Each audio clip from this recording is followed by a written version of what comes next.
We'd like to acknowledge the traditional custodians of the South East Nation, the Malacadee people of the Yuin River, and the Lilliquanni people of the far south. We recognise their continuing connection to land, water and culture, and we pay our respects to their elders past and present. In attendance tonight, we have Deputy Mayor Thorpe, Councillor Armstrong, Councillor Jessup, Councillor Robertson, Councillor Gibson, Councillor O'Neill and Councillor Mozak. Would you like to introduce your staff, please? Sure. Joining me I have General Counsel Matthew Grimsey, Director of Community and Place Lyle Ground, Director of Infrastructure and Assets Frank Chen, our Acting Director of People and Corporate Services Ray Watson, our Innovation and Technology Project Officer Connor Watson, and Executive Assistant Olga Bath. Thank you. So there's no apologies tonight, there's no one on leave of absence and there's no one absent. Councillors, do you wish to declare any interest in any of tonight's agenda items? I do, Mayor. Yes. I have two. The first one, agenda item 11.007/26. It's just to note there's a copy of a delegation report within the attachments on a property that is my client. I do believe there's no decision to be made, but just want to note that that's there. So I'm happy to stay in the room for that one, unless councillors have any issues. And the second one was agenda item 17.008/26. I'm a board member of a community group that has an interest in some of the assets and general area within the schedule for that decision, so I will leave the room. Okay. Yes, Paul, did you have? No? Yes, Councillor. And again, I don't think it is a conflict, but with the Ranelagh Recreation Ground, Huon Ag Society, I was a past president of that, but 5 years ago. So I'm now a member, but I'm not a member. So just in terms of transparency. Do I have any others? Yes. Thank you, Mayor. I've got an interest in agenda item 19.10.3.5. It's a matter that has been carried over from last quarter. It's in the enforcement papers. One of the enforcement actions I accompany as a building designer. No decision to be made tonight, but just to put it out there thank you. Okay. Has everyone feel? Oh, Sammy, you have one too, Amy. I'm in a similar boat there. As in Compliance, I think which we are. I've previous meeting. Sorry. all right. So you're right. So everyone's filled their forms out for Olga online, or do you need? They're online, aren't they? It is online and I'll follow up tomorrow. Thank you. All right. Do 4.007/26. Do I have a councillor to move a motion that the minutes of the ordinary meeting 24 June 26 as circulated be confirmed? Councillor Gibson and the seconder, Councillor O'Neill.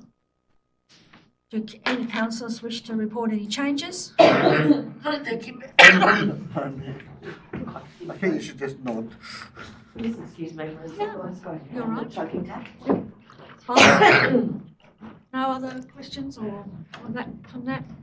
All right, well, I'll put that motion forward. All those in favour, please raise your hand. That's all councillors, regardless of Councillor Armstrong. No legislative items tonight, no urgent matters. Just in the Mayor's notes, I was reminded by one of the councillors tonight that we have census coming up in August. Is that right, Amy? Yeah, so do you know any more information about that? Do you want to say about it? We only get to do it every 5 years, and it's really fundamental to understand what our community is actually composed of, who people are, what they're doing, what their circumstances are. It underpins so many of our planning decisions and which lead to operations. So it's a really valuable opportunity, and yeah, participate as best as you can and encourage everyone around you to participate in it. Thank you. I did notice too that Councillor Jessup Seed had a really good result in how many cans and They've gone through your container deposit scheme, and yeah, you've got some guys that'll probably end up with some paid work. Is that correct? Absolutely, and I went to North Hobart Rotary, who said that they, in partnership, raised $15,000 for local community things by going to football in particular. They Rotarians go and collect the cans and stuff. So it's got, there's lots of opportunities for the community to engage and good outcomes for the environment. Well done. I thought I was doing really well. I've hit 4,000 It's not bad. up here. Lindsay's obviously still keeping his end. No, it's just everyone keeps them for me and I take them up, but it's $400 gone into my granddaughter's account, so she's happy. Okay. 8.1, public question time. 8.1.1, answers to questions taken on notice. There were 2 questions taken on notice from the previous meeting. Les Smith regarding allocation of budget for Signet projects. The responses are available on the website and will be included in the minutes. 8.1.2, there were 2 questions given on notice from Joe Goodman regarding Yulm's Reimagine and the AI planning portal. The responses are available on the website and will be included in the minutes. Question 8.1.3, questions without notice. There is one question without notice from Karen Baldwin on behalf of the Yuin Agriculture Society. The response is available on the website and will be included in the minutes. So, welcome to public question time. If you have a question, as the chair, I will ask you to come forward, only in a minute. I will ask you to come forward to the lectern and identify yourself by name and area where you live. To make things fair and equitable, we have a limit of 2 questions per person. We normally allocate about 15 minutes, but that depends whether we do a bit more. All questions must be directed to me as the chair, and I will pass the question to the CEO or to another councillor or to a director. There'll be no debate on questions. So, yeah. Is there anyone that would like to come forward? Good evening, Mayor, councillors. This thing's too short for me. Yep. My name's Matt Ruffin. I'm a resident of Craddock who has regularly walked along Signet Coast Road between Graces Road and Dillons Hill Road for almost a decade. I will explain the situation I've witnessed because there is some context to it, and then ask my question at the end. Yep. Over the past 3 years, I've noticed major erosion of small sections of the coastline there, which is now threatening to undermine the road this spring. I have communicated this to the council over the past 2 years, including photos of the advancing damage, but nothing's been done. The issue is now critical in 2 places and will soon be in a few others. Much of the coastline there has already been reinforced by either large rocks or vertically placed concrete slabs, both of which, in combination with coastline stabilising vegetation, have acted effectively to stabilise much of the coastline.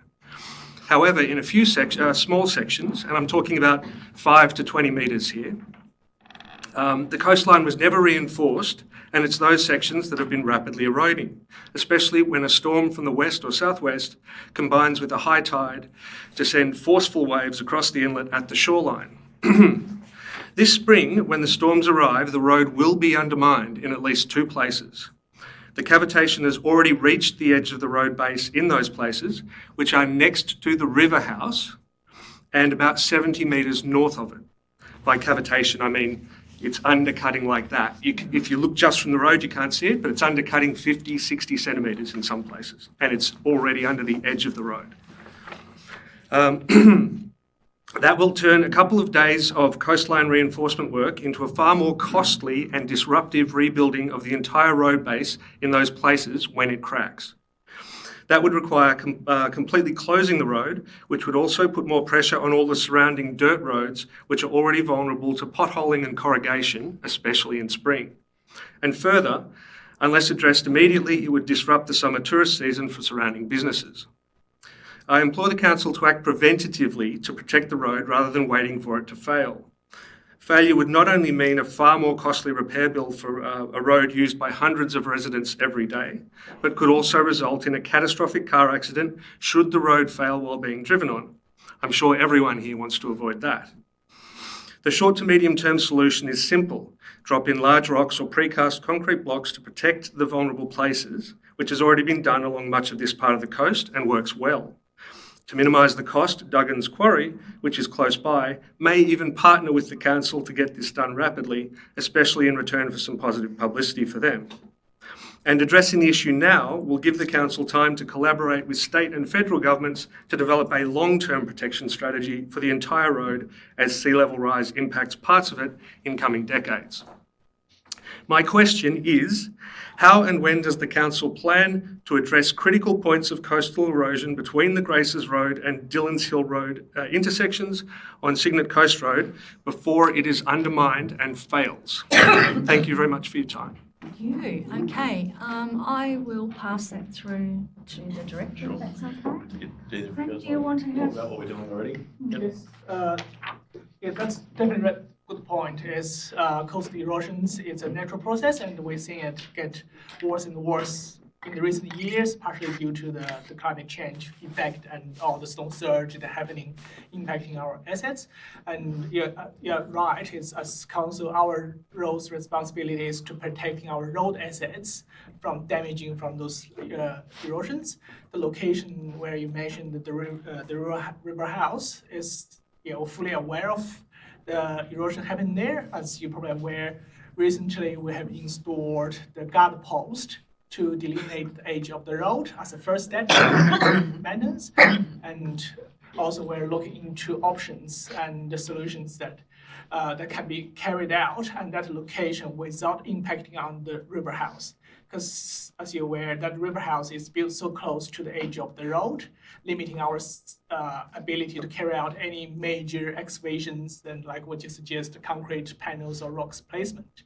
So imagine if that's just other place, it's much easier, but at this location and the condition of the river house is deteriorating and is concerning any major ground or earthwork nearby would have detrimental impacts on the property. That's why we're looking into the solutions and haven't worked out a solution that can fix the road with a reasonable cost while eliminate any adverse impacts on the river house. So in a nutshell, we're aware of the issue and we're actively seeking solutions.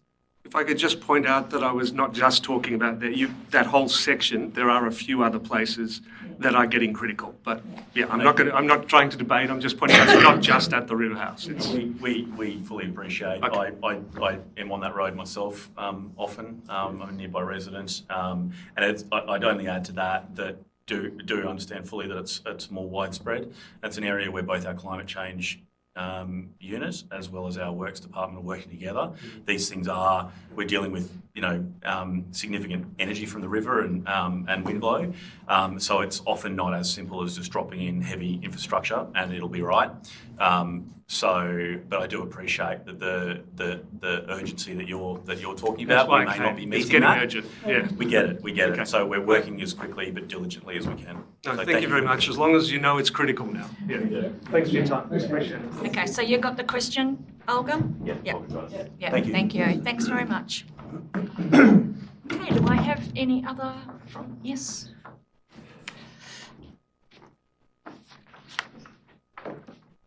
Thank you, Matt. And if I could add to the last point, there's now a pothole on the resurfaced road, which has been well resurfaced, the Cygnet Coast Road, just by 1686. And if it's left, it will deteriorate. But generally, the resurfacing has been done very well. My question is about transport and a popular issue. Firstly, on behalf of Circular Economy Huon, thanks very much to Council for the grant that we received. It's about the Huon Valley Transport Gaps and Opportunities Study and is one of the livability grants. We are very grateful for that and have made some progress on it. The Council's Community Views Survey tells us that transport matters. part of your research. This project is designed to tell us how and where it is failing and what to do about it. The project will run a rigorously designed community survey across all Huon Valley localities that will be achieved by training local volunteers in the Huon. The results of this survey will be combined with the results from the Community View survey to produce a transport access evidence report. This will be the first detailed community-based evidence on transport disadvantage in this region. To assist with the project, we have contracted 2 professionals who live within the valley. The first one is Stephen Burgess, who you may be aware of. He is the Director of Complete Streets and has consulted internationally, nationally, and within Tasmania as a transport planner. We're fortunate to have people like that within the locality. And the other person that he has put us in touch with is Dr. Samantha Passy. She operates a human-centred design centre and is assisting with writing both the survey instrument and ensuring the demographic spread is consistent with the makeup of the valley. They are contributing their time and expertise at a concessional rate as the project is local and community focused. This enables us to stretch the grant funding to maximise the benefits for the future. We have also met with Angela Barrington and her team and look forward to doing so in the future, looking at the volunteers for both delivery of the survey and for carrying out the work. The question is, Mayor, that we've made some progress. And please could we ask councillors if they would trial the first iteration of the draft survey for the project.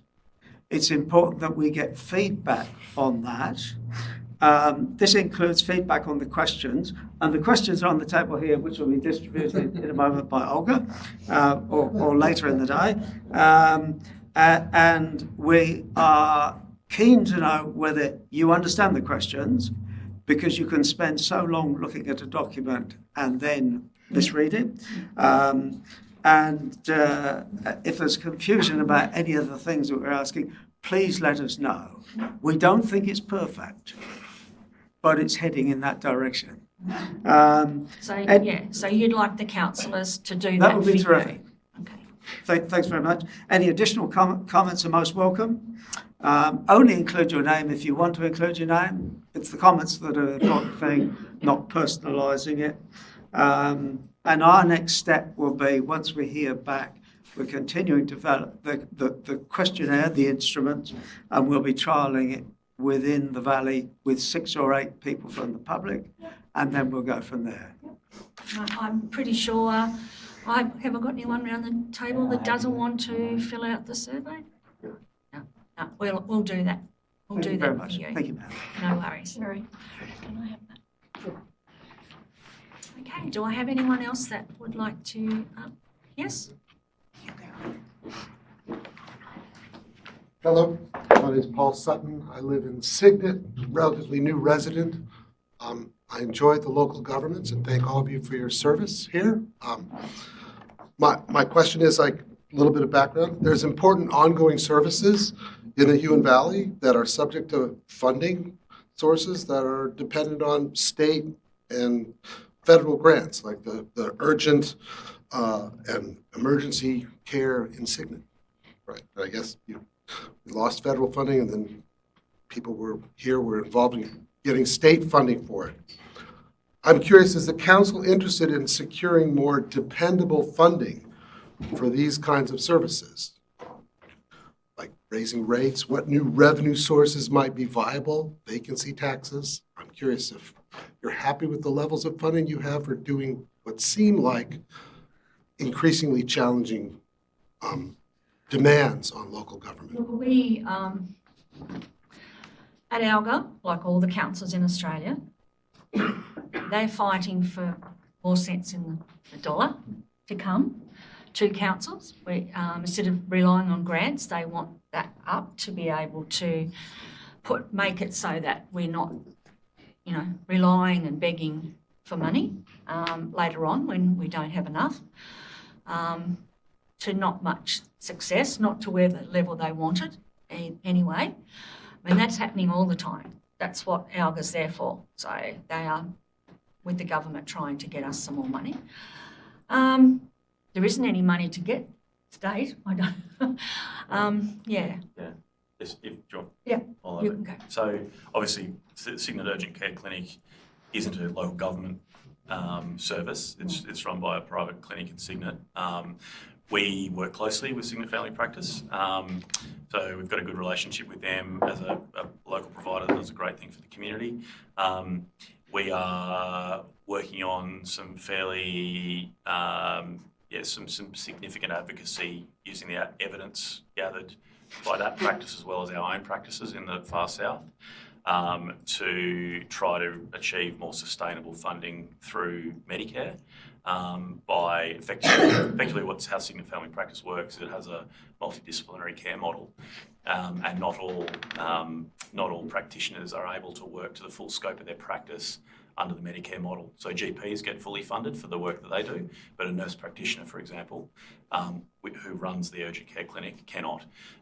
So there's some federal Medicare deficiencies on that particular example.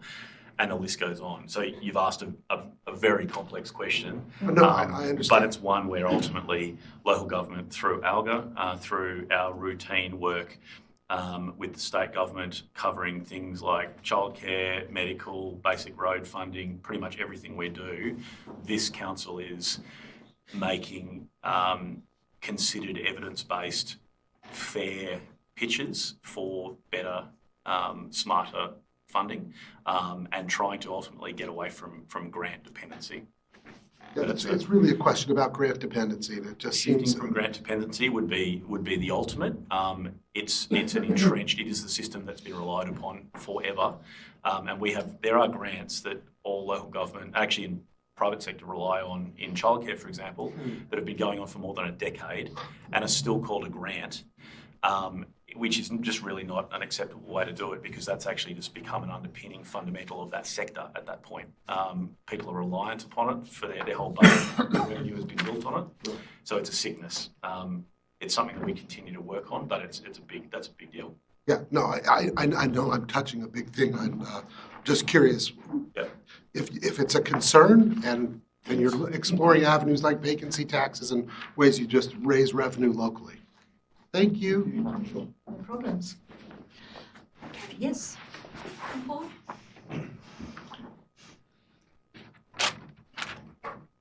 Thank you. Liz Smith from Cygnet.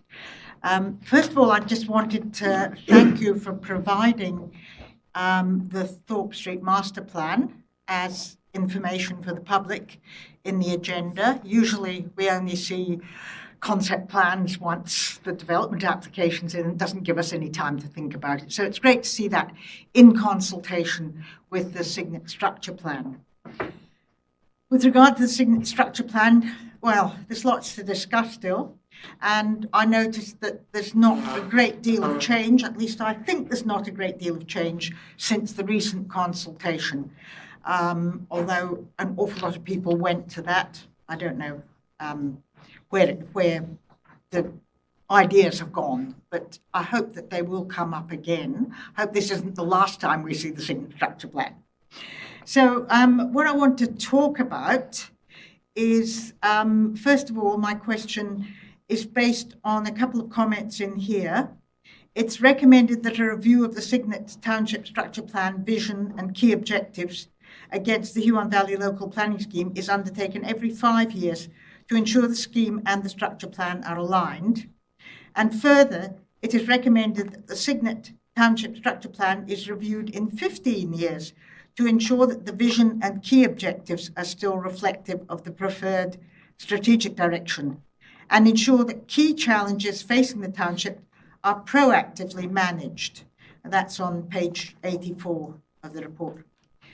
And so, given the expected population growth on which the Cygnet Structure Plan is based, and the high level of community engagement that's already been undertaken by the council and been done very well, these time periods seem to be rather long. So my question is, might it be better to review the vision and key objectives after 3 years and 5 years, so that the community is kept engaged and up to date with progress on the structure plan.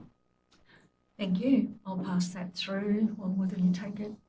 Look, I'm happy to take it on notice unless the director wants to say anything about it at the moment. Yeah, through you, Mayor.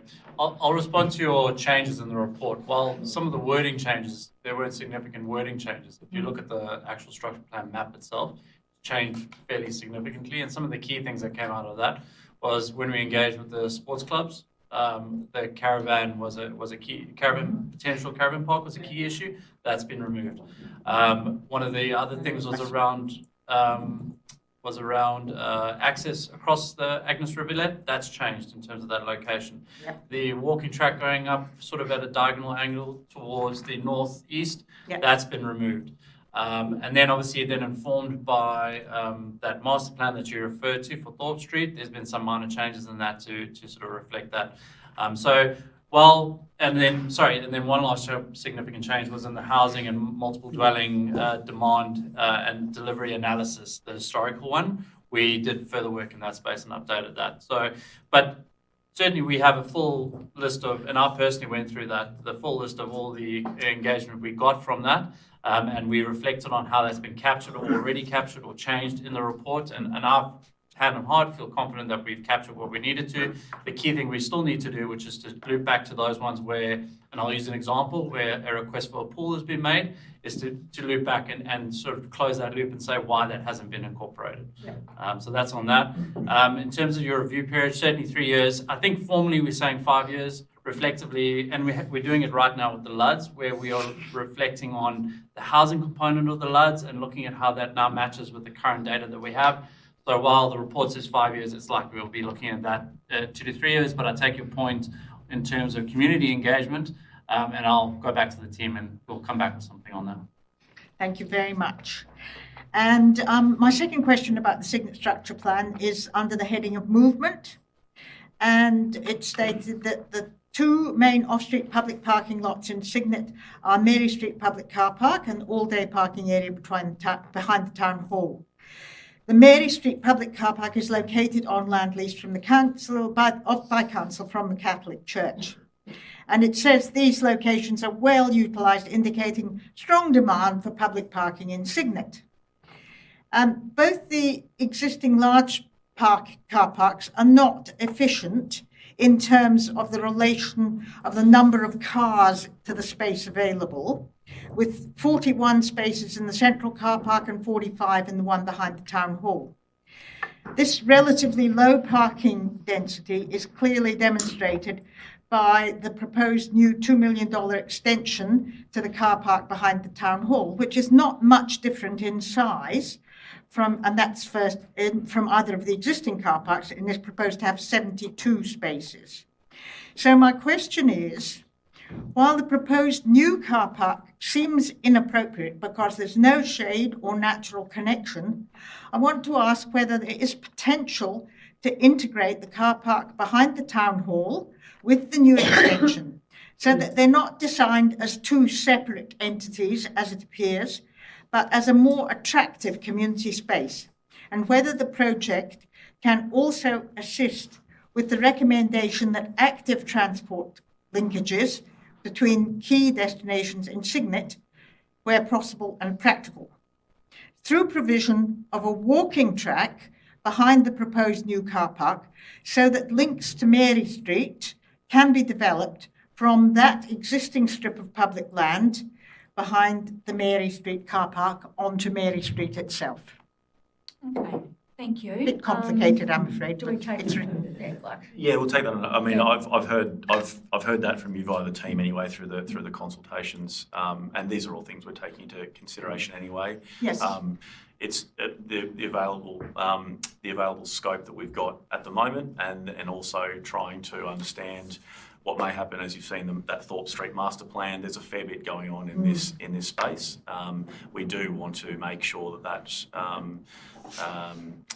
car park is as well connected as possible, and we are onto it. But we can come back to you in writing with what we see this. Could it have a few trees as well? Yeah. You're expert. We I don't particularly like putting trees on plans. There's no vegetation marked on the map at all. The history of trees on plans is that we then get held to account for there was a palm tree on that corner 10 years down the track. So You could just have a note. I like trees too. Thank you very much. Thank you.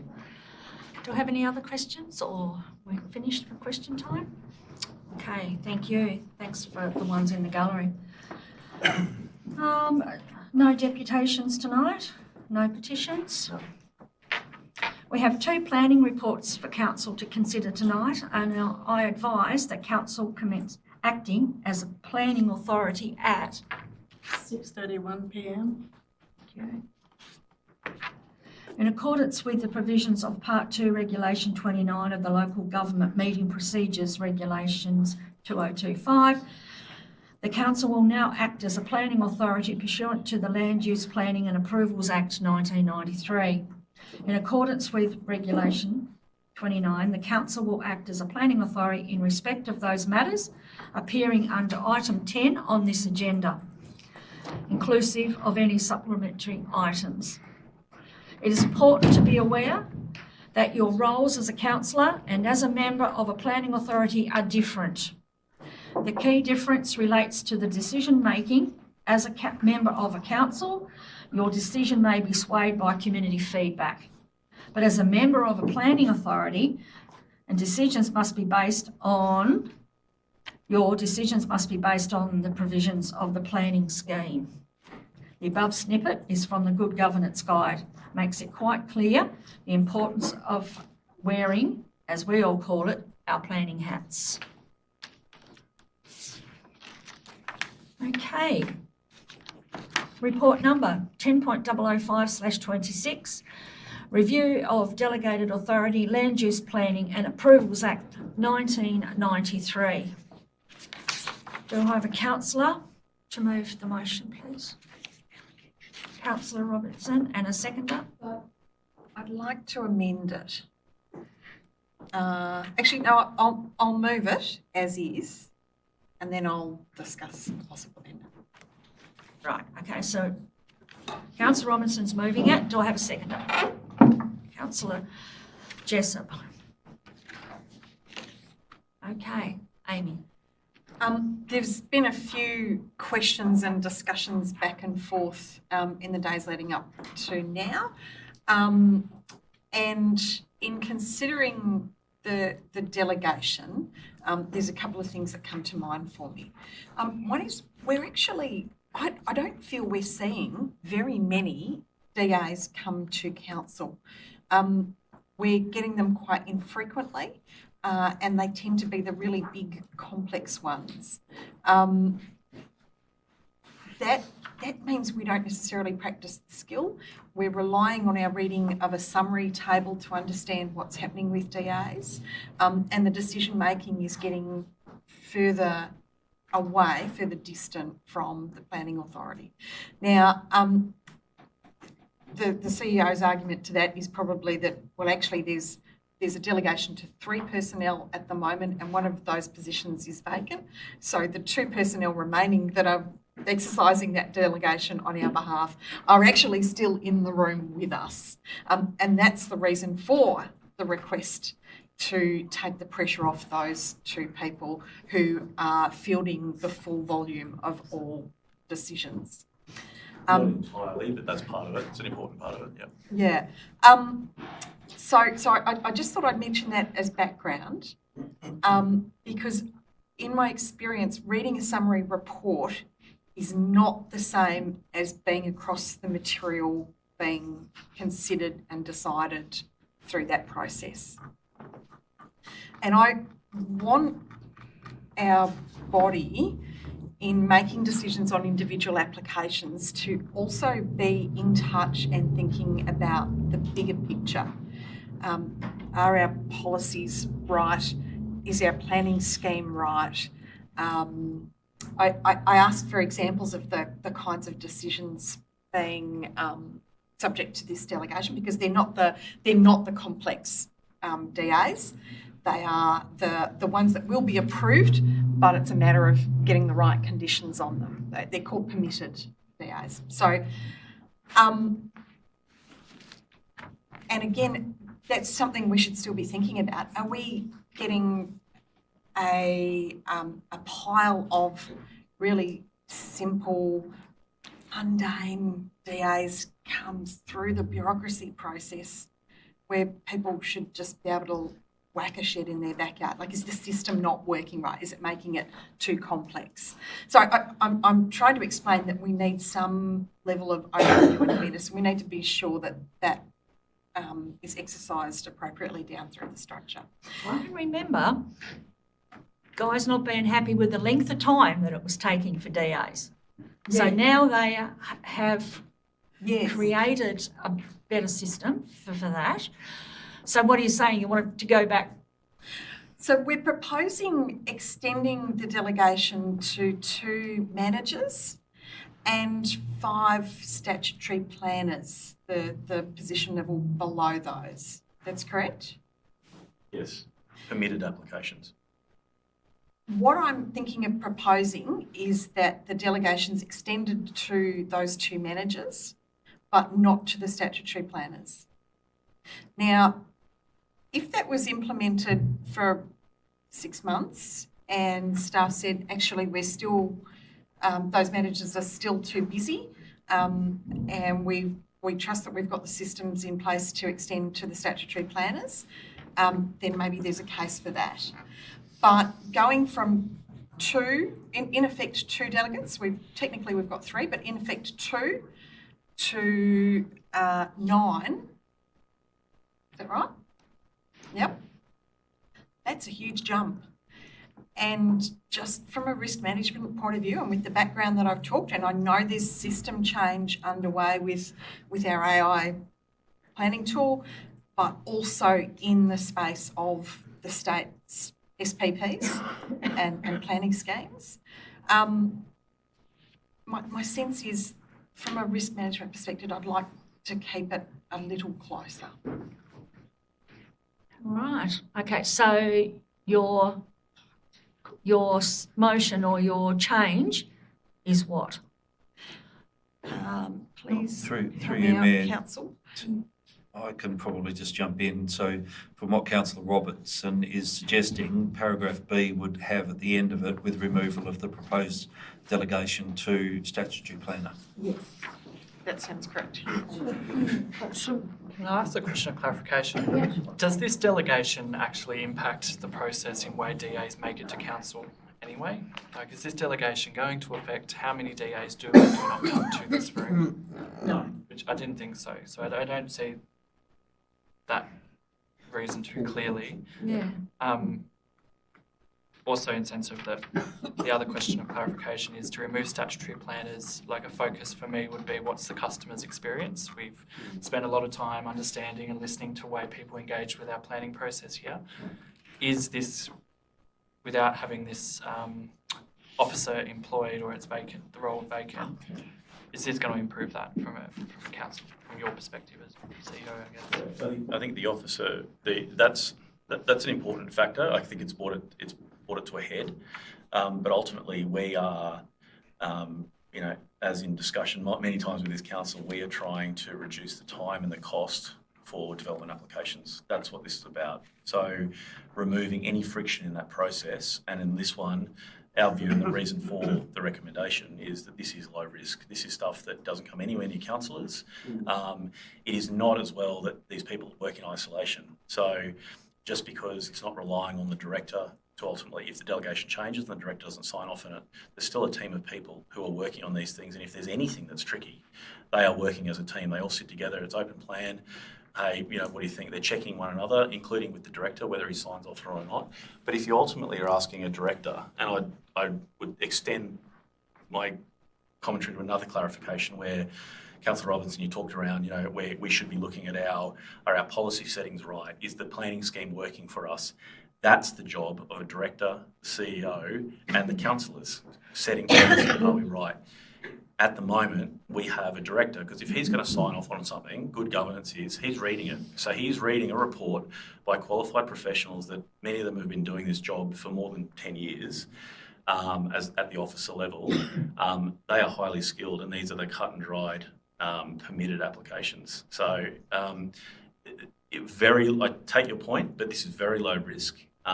It means that we get on with, it's not just about, it's about getting better customer service quicker through the process, but also getting the right people, i.e. the director, etc., doing the higher level, higher order stuff. Are our policies right? Are we, and having that overarching view to improve the more complex systems, which is the discretionary stuff.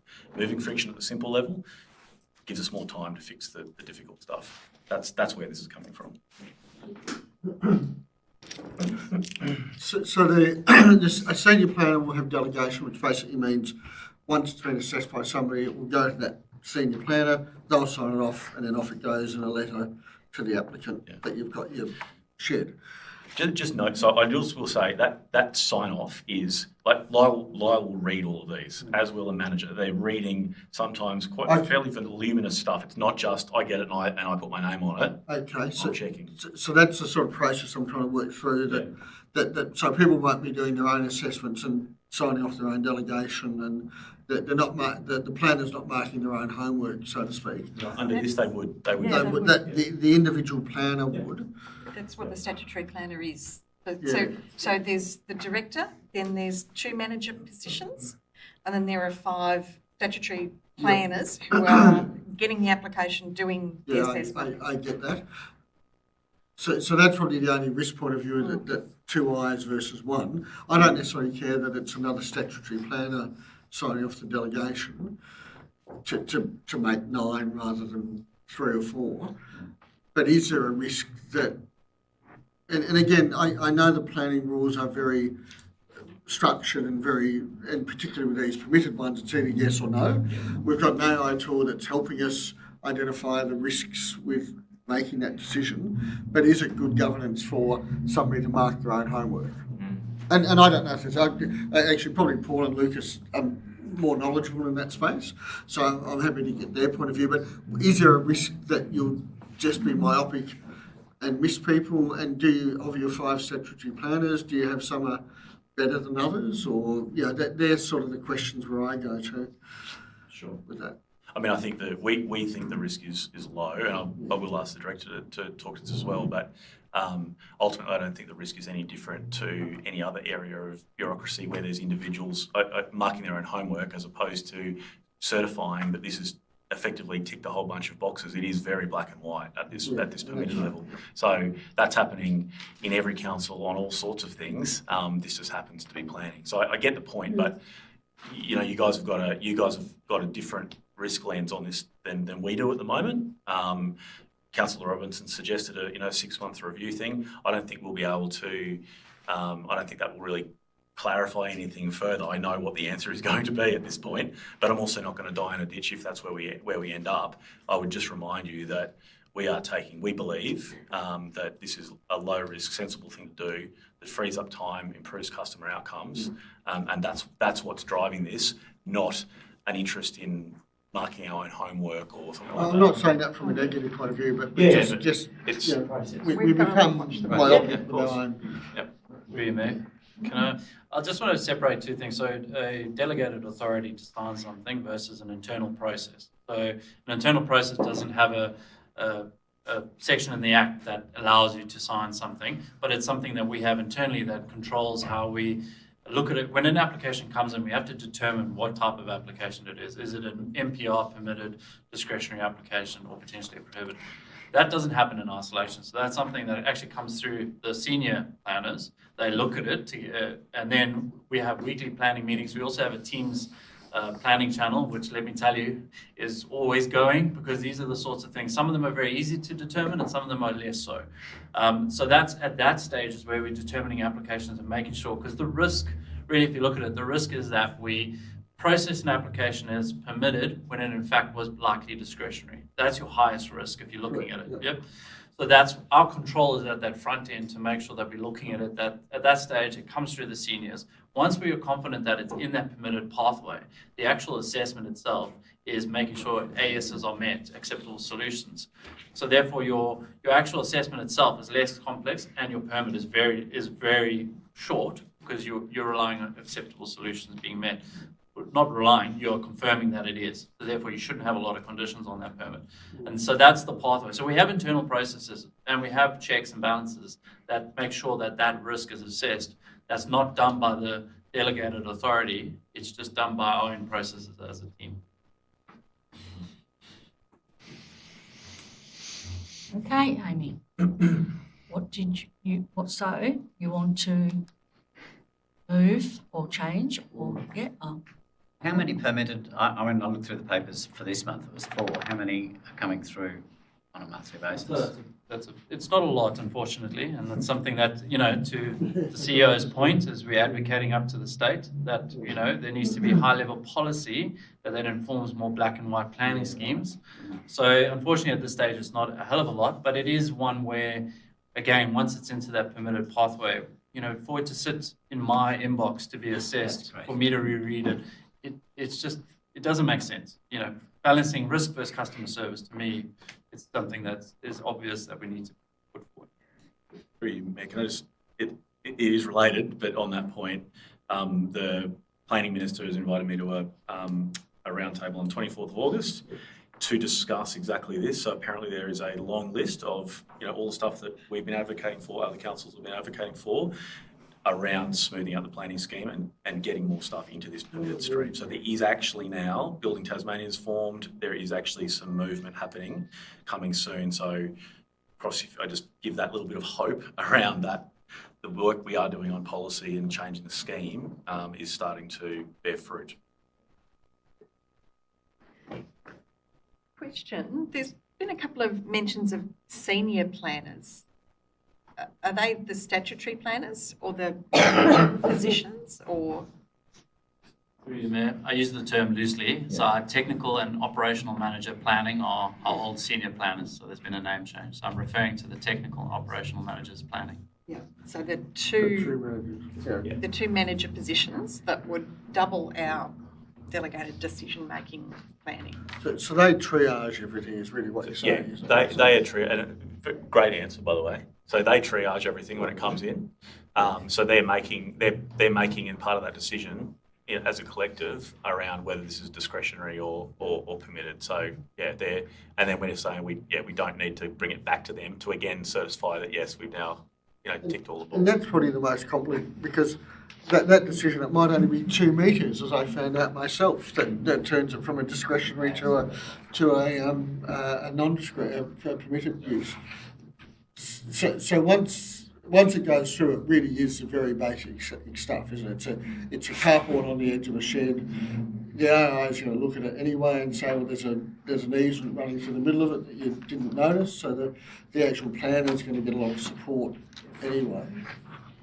It even could be a dwelling within all the setbacks. It doesn't have to be just a carport. It could be a dwelling in a residential area, completely permitted use, and that's just what's happening because I think I'm just pitching in. No, I was coming to you. I think it's a very narrow band, and the number that Councillor Gibson pointed out for this month just indicates that it is actually not that many. And I personally would be confident if it is extended or stays extended to the statutory planners, as long as not, the person who did the report signs off on it. I mean, if there are 5 people in this position, then surely there will be opportunity that somebody else is signing off this work, or as long as it's not the same person, then we don't get this argument somebody's signing off on their own homework anyway. And yeah, I'm all in favour in smoothing out the process, especially given that it's such a narrow band of applications that's actually under consideration. But that's different to what you're asking for, which is the assessment and sign-off being in one person.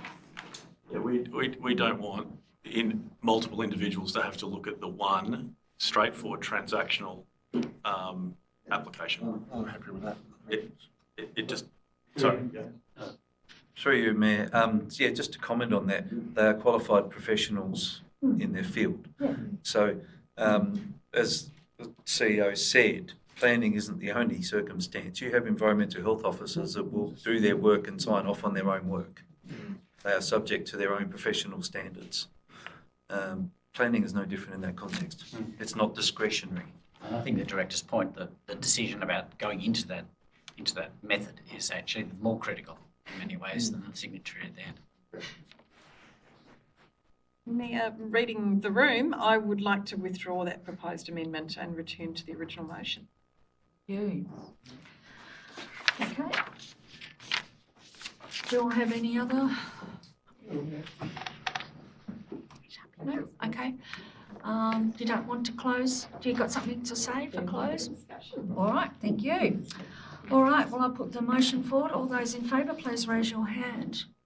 That's all, councillors, and the motion is carried.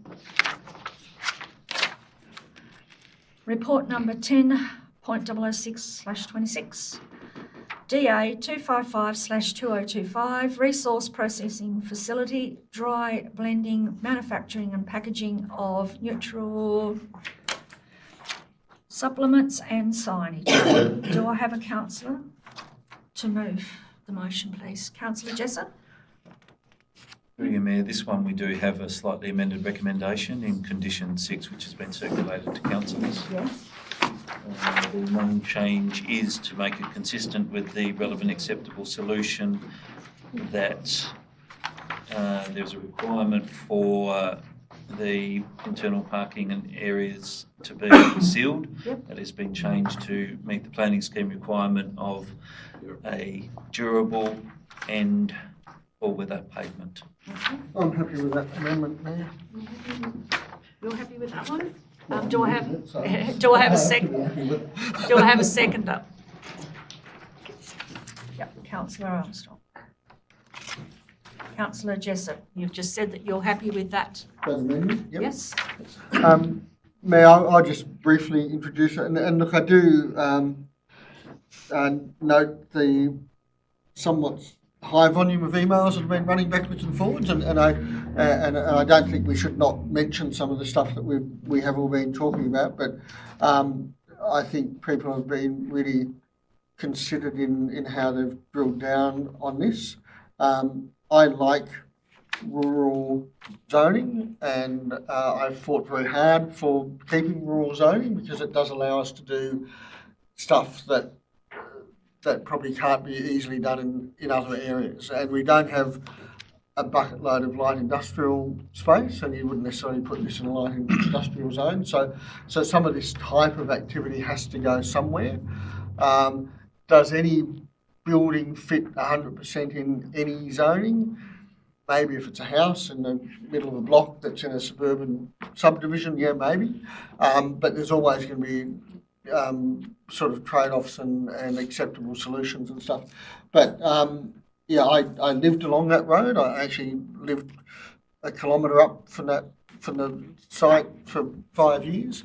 So I know the area quite well, and I don't think I'm always worried about big things going into new places that they'll damage the amenity for other people, and I don't think this does. I think partly because it's already there, and it's effectively a 40% increase on what's there. So that's one of the things that I considered, but also, it's down near the end of the road. There's other sheds, there's fire sheds, there's all sorts of things along that road anyway. The road's got fabulous sight lines apart from the horrible corner at the end where we probably need to bulldoze a hedge, but I think I'd get in trouble if I suggested doing that.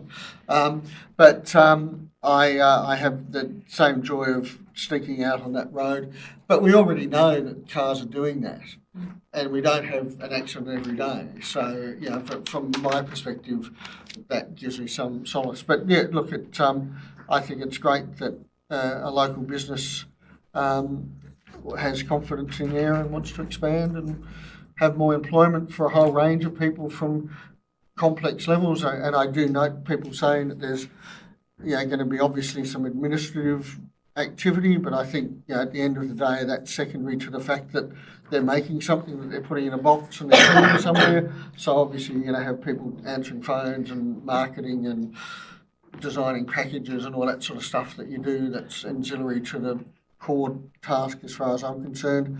But one of the things from my perspective, it creates a range of employment from probably reasonably well paid middle management level through to somebody who's getting their first job putting one bit of substance A into substance B on a scale in a very set way, and that's their first job doing something, and it's a good entry level job, I'm assuming. So that's my comment. I'll be interested to hear what other councillors think of it. Okay, do I have someone with a question on this one? Yes. Oh, yeah. Look, I can understand the questions around zoning classifications. I can sort of see both sides of the table there. But I think it's probably a common sense outcome and recommendation. Jobs and business activity are very important, especially to that degree. So, yeah, but I think we've got it right. Just ask our planning department to continue this common sense approach to all proposals, either large and small. So if we can just sort of be sensible about things and a bit giving both ways. Thank you. Thank you. Thanks, Dave. Yes, Councillor Armstrong. Thank you, Mayor. I just want to talk about the stretch. The stretch. For me, it was difficult to understand.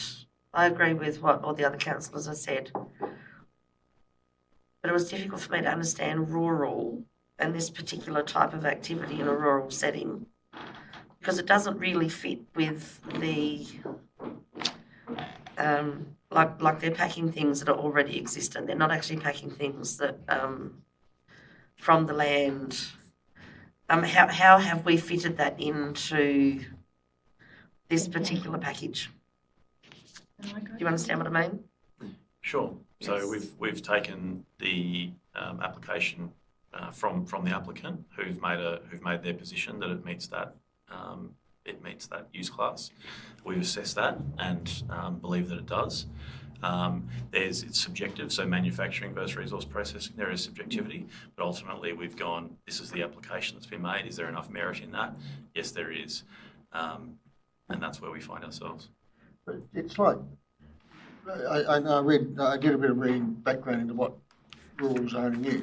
I think a distillery was mentioned as an activity that you have in a rural zone, where you're not growing the barley It's broad. on the farm, It is and broad. so you don't have to grow the agricultural produce. Right. But what it's saying is you're not making Kia cars. Yeah, that's obviously manufacturing it is some. So it is. Yeah, that's Packaging where my head went to. biological products, plant and animal powder into. Because something. basically it's just manufacturing and packing. No, it's not. It's resource processing. Thanks. That's all. That's the point we made. Depends on where your brain sits with it, but And these things this is again, the planning scheme that we have leaves a lot of room to be desired and allows a lot of subjectivity. And as we know, we've talked about areas where we could ask questions that just simply add time and cost to an applicant. Or we can take the advice and make sure or take the application, make sure that is a meritorious view that they've got, and that will stand up. And in this case, there was sufficient information to say that it's resource processing. well, I'm just checking because you know how I've just not been quite where I should have been before with things. Yes. But also, I just am a little bit concerned that, like, it's a huge shed. It's a big building. It looks lovely. It's very posh and schmicko and shiny and wonderful. And I love the idea that it's going to get jobs, and I love everything else. But it is going to look a little bit out of place along that road. Is this going to be the beginning of things that we will then have to approve because of the discrepancies and the differences in the rural, industry arrangement? Otherwise, if we do this, which we have done this, well, we haven't, but we probably will. Does this mean that halfway up Crabtree or halfway up Mountain River or on the roadside at Franklin, if there's an area, then we'll be just doing that as well, which means that we're going to have things all over the place instead of in one area, which was what we're trying to do with our livability, and everything else is group things where they should be. How careful do we need to be about this within the future? Well, look, ultimately, every discretionary application stands on its own merit. And again, we've got a rural zone that is a grab bag that does allow you to do lots of things, but that's how the scheme operates. So yeah, there is a risk there. But does this mean that suddenly some precedent set and we're going to see a proliferation of big sheds everywhere? I think there's a very Probably not low this risk big. of that. Yeah, so I don't think this doesn't change the risk any more than what we currently have with the state planning provisions. And I know there are other sheds that have existed that are not operational, that can actually do this sort of thing, because we've talked about this before also.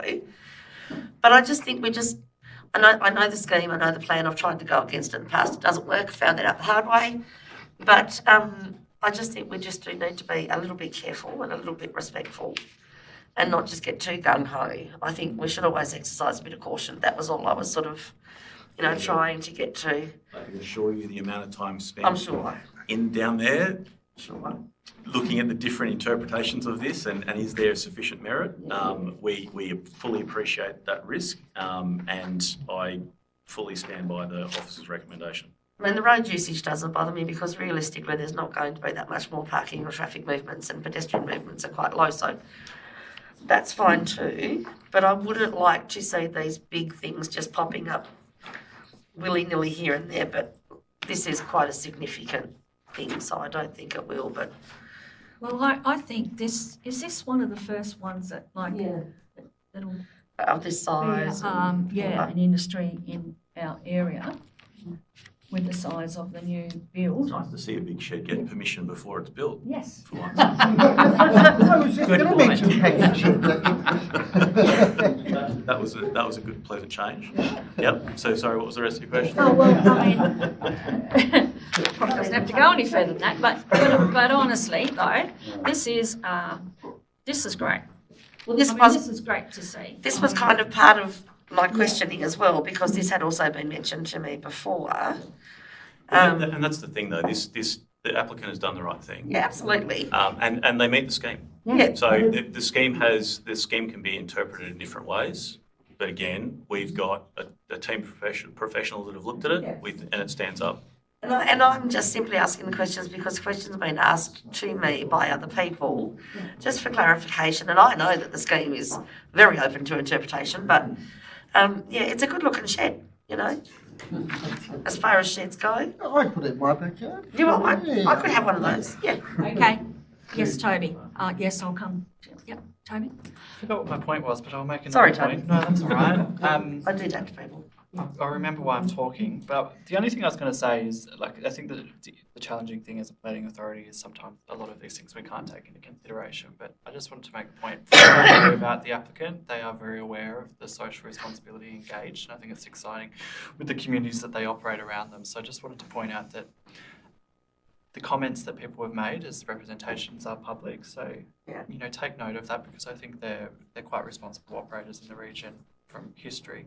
That's my point I was going to make. I think I get really nervous and cautious over some of the emails we've had. I know Councillor Mosek dug into it a little bit more.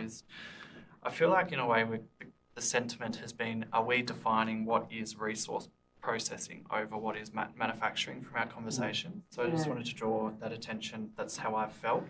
But I think very much what the CEO said is they've met the conditions of resource planning. So I felt that we spent a lot of time in interpreting whether or not this was it. And obviously, it fits the needs. So I just wanted to raise my caution on that. But I was interested in Councillor Mosek's endeavours to. I'll come to you verify next. that. Lucas, yes. I was just going to respond to that this isn't the first shed in rural land that operates an industry like this. There are a number scattered in the valley. And again, we have proposed conditions on the permit that will manage some of the concerns that you've put forward. And just on the point around the rural zone, it is a gravel zone. It does have a lot of uses that are permitted and discretionary.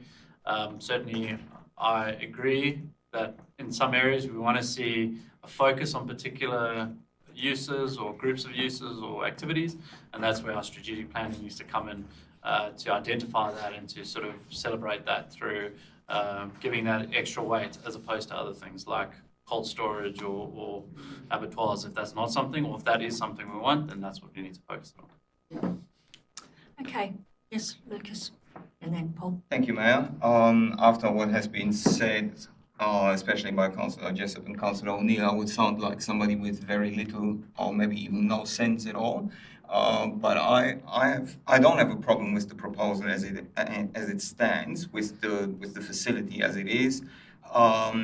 But what I have concerns with is how the planners actually made the decision or came to the conclusion on some things, given the information that has been provided.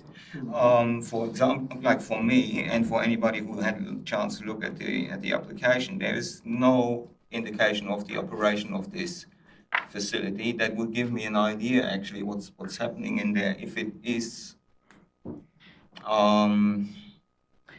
a processing facility or it's a manufacturing facility, I just think there's not enough information provided to make this decision. Of course, it can be argued, is this resource processing or is it manufacturing? And I even rang the State Planning Office today to get some advice from them on the definition. Unfortunately, they told me to get legal advice and find it myself, which I found a little bit disappointing from an agency that is actually implementing this, right? So I just did as good as I could myself. And when I look at the definition of resource processing, let me just quickly look into the planning scheme.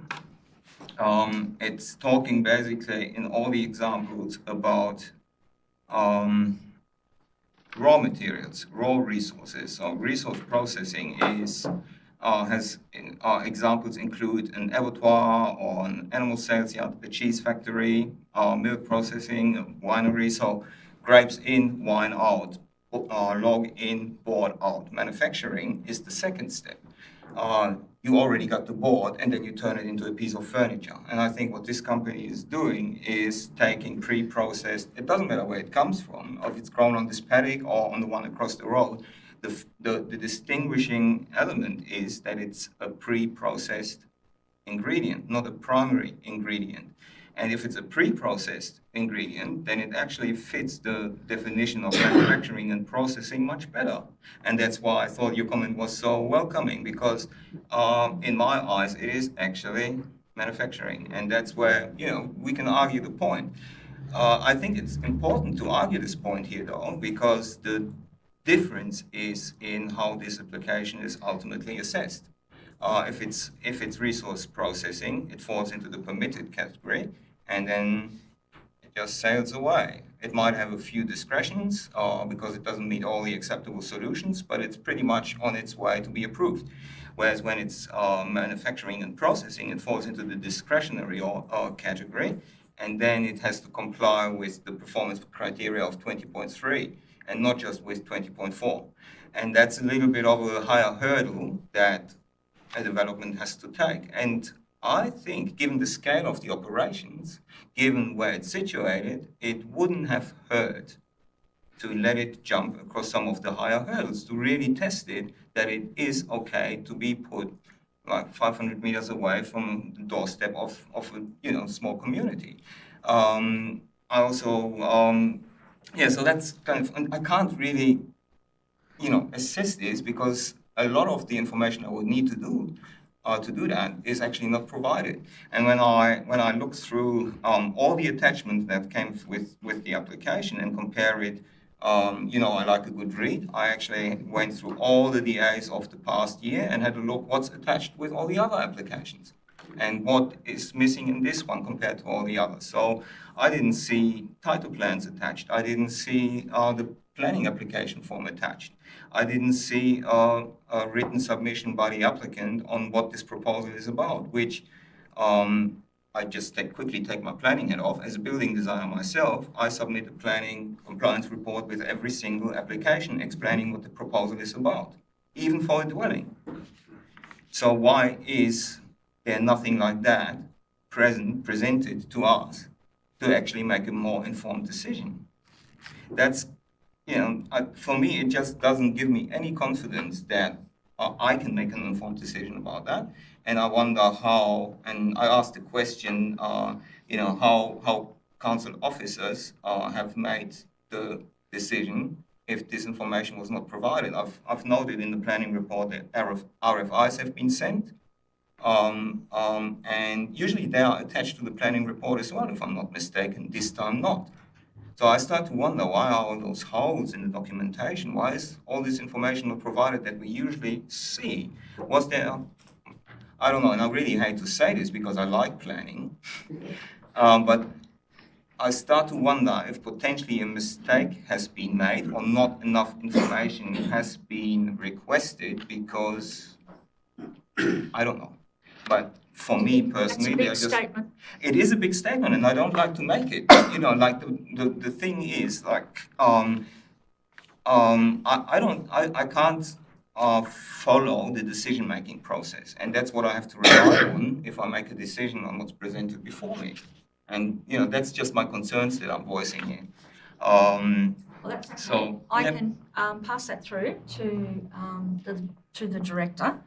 Yep. So this application came off advertising pretty quickly, and I'm not making excuses, but it was a quick turnaround to get it onto this council report. And I will put up my hand and say that, yes, there is a 6-page response to planning application that was put forward by the architect at the same time as submission, and that should have been attached. So I will say that.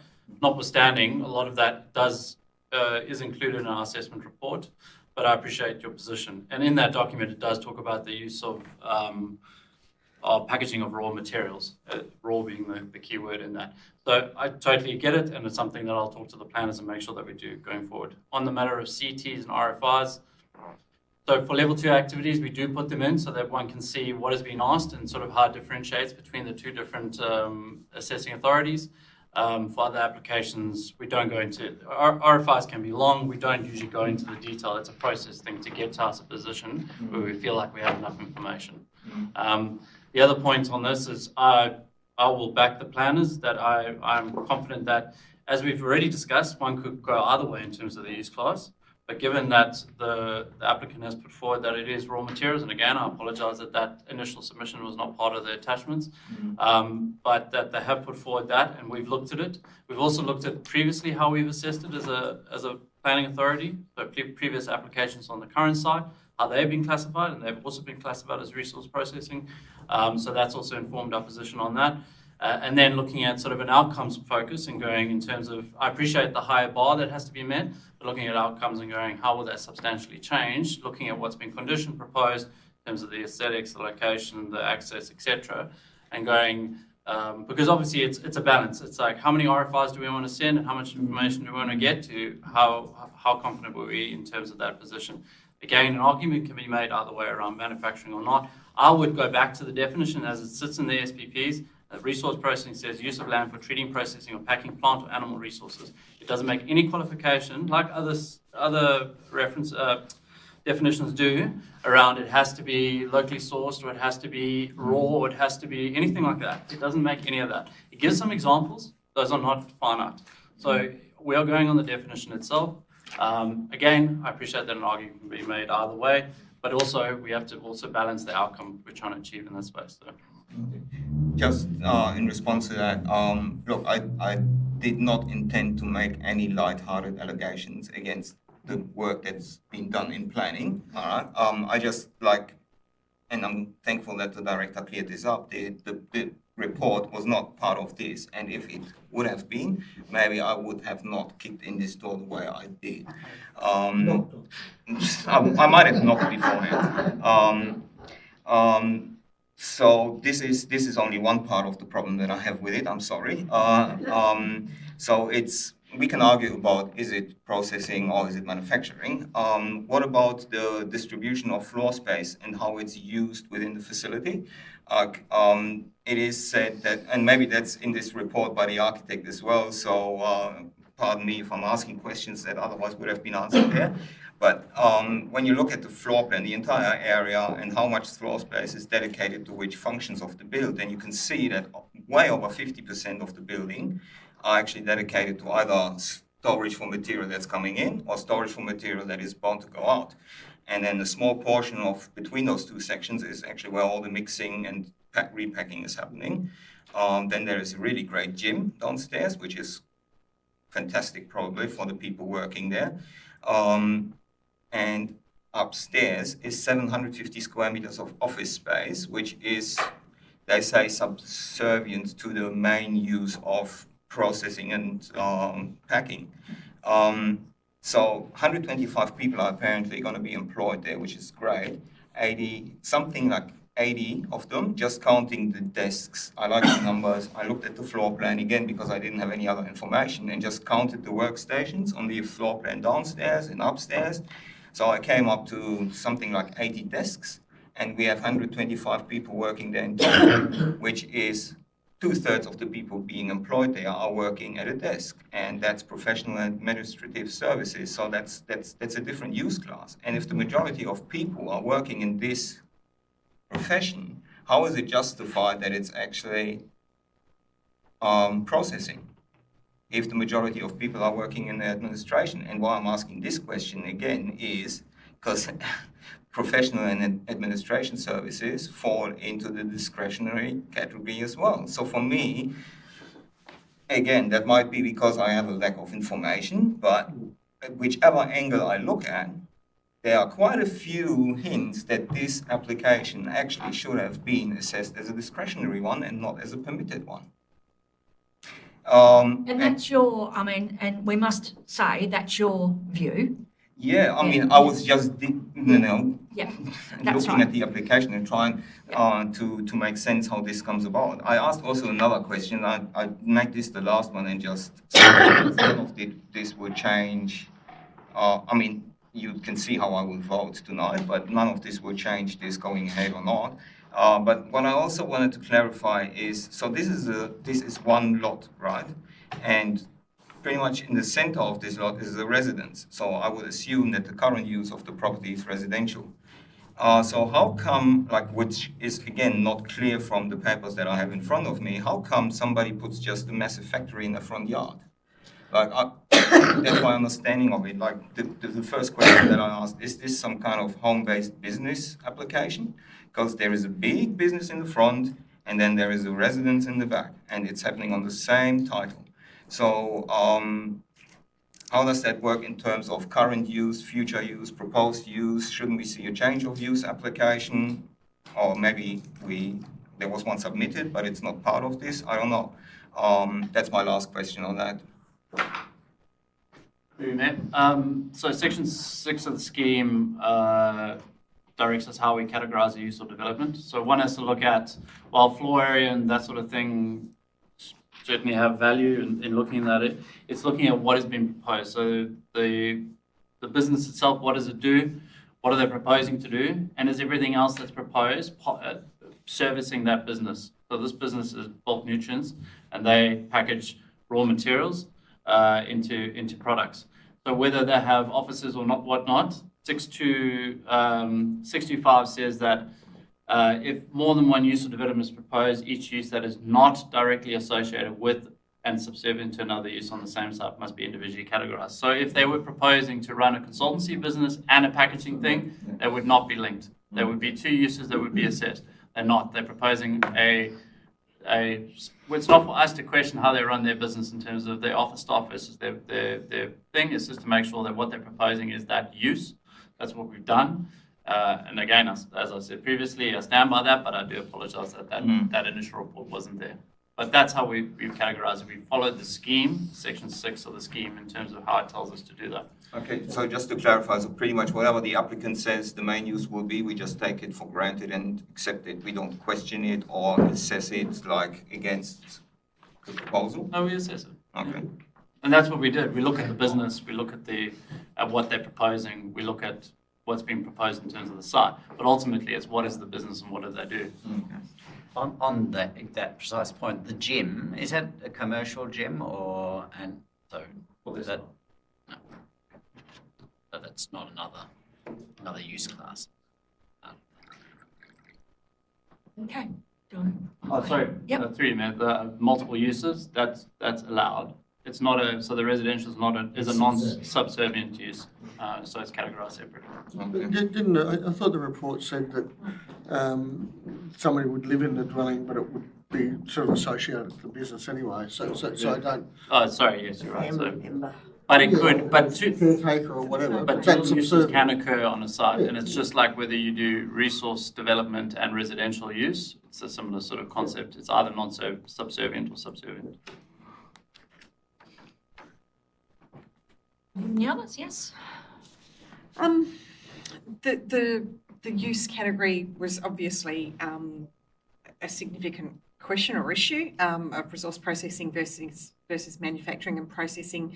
And I might plant a seed if the CEO is talking to the planning minister that they are very similar. And my question would be, do you unite those as one category and provide the way of assessing reliance on that more locally, and I think it's a fair point to say the barley for the distillery doesn't have to come from the backyard. It can come from further away, and in this case, some of the ingredients are more containerised and processed and so forth. But so you could separate that resource dependency element of the processing and manufacturing through a condition rather than a separate use category. And I did notice that the resource processing, which this has been categorised as, is the only use category that deals with food. So the manufacturing and processing category had no food uses. It was all about cement and gravel and things like that. So this fitted as a food, and it's presumably highly processed food when it comes in on a truck, but that fitted more appropriately to me. And exploring it, thinking about the context, if this was agriculture zone, as next door, then it would be discretionary. So going back to why are we choosing this path? Well, it's on a title that also has some significant areas of native forest, and we don't necessarily want those categorised as agriculture zone where they wouldn't receive priority veg protection. So there's a whole series of trade-offs and compromises that have been figured out in making it resource zone. There is agriculture zone next door that we see used for that growing the primary produce, and in some cases we see the big shed within tractor driving distance of those operations. So I just thought I'd mention those points as exploring the context and being satisfied with the zoning and the use class category. Thank you. The only question I had outstanding from this, noting that staff appreciate some other answers, was about bicycles, and the comment that it's They've got a gym. They've got a gym, but can't you do your exercise out in the fresh air? And it's flat, relatively. So this is the best cycling area in the Huon Valley because you don't have huge, well, unless you go further north. But anyway, so that would be the condition that I'd consider proposing or arguing a change on if we wanted to mandate some bicycle parking spaces. I think there's room inside the shed actually.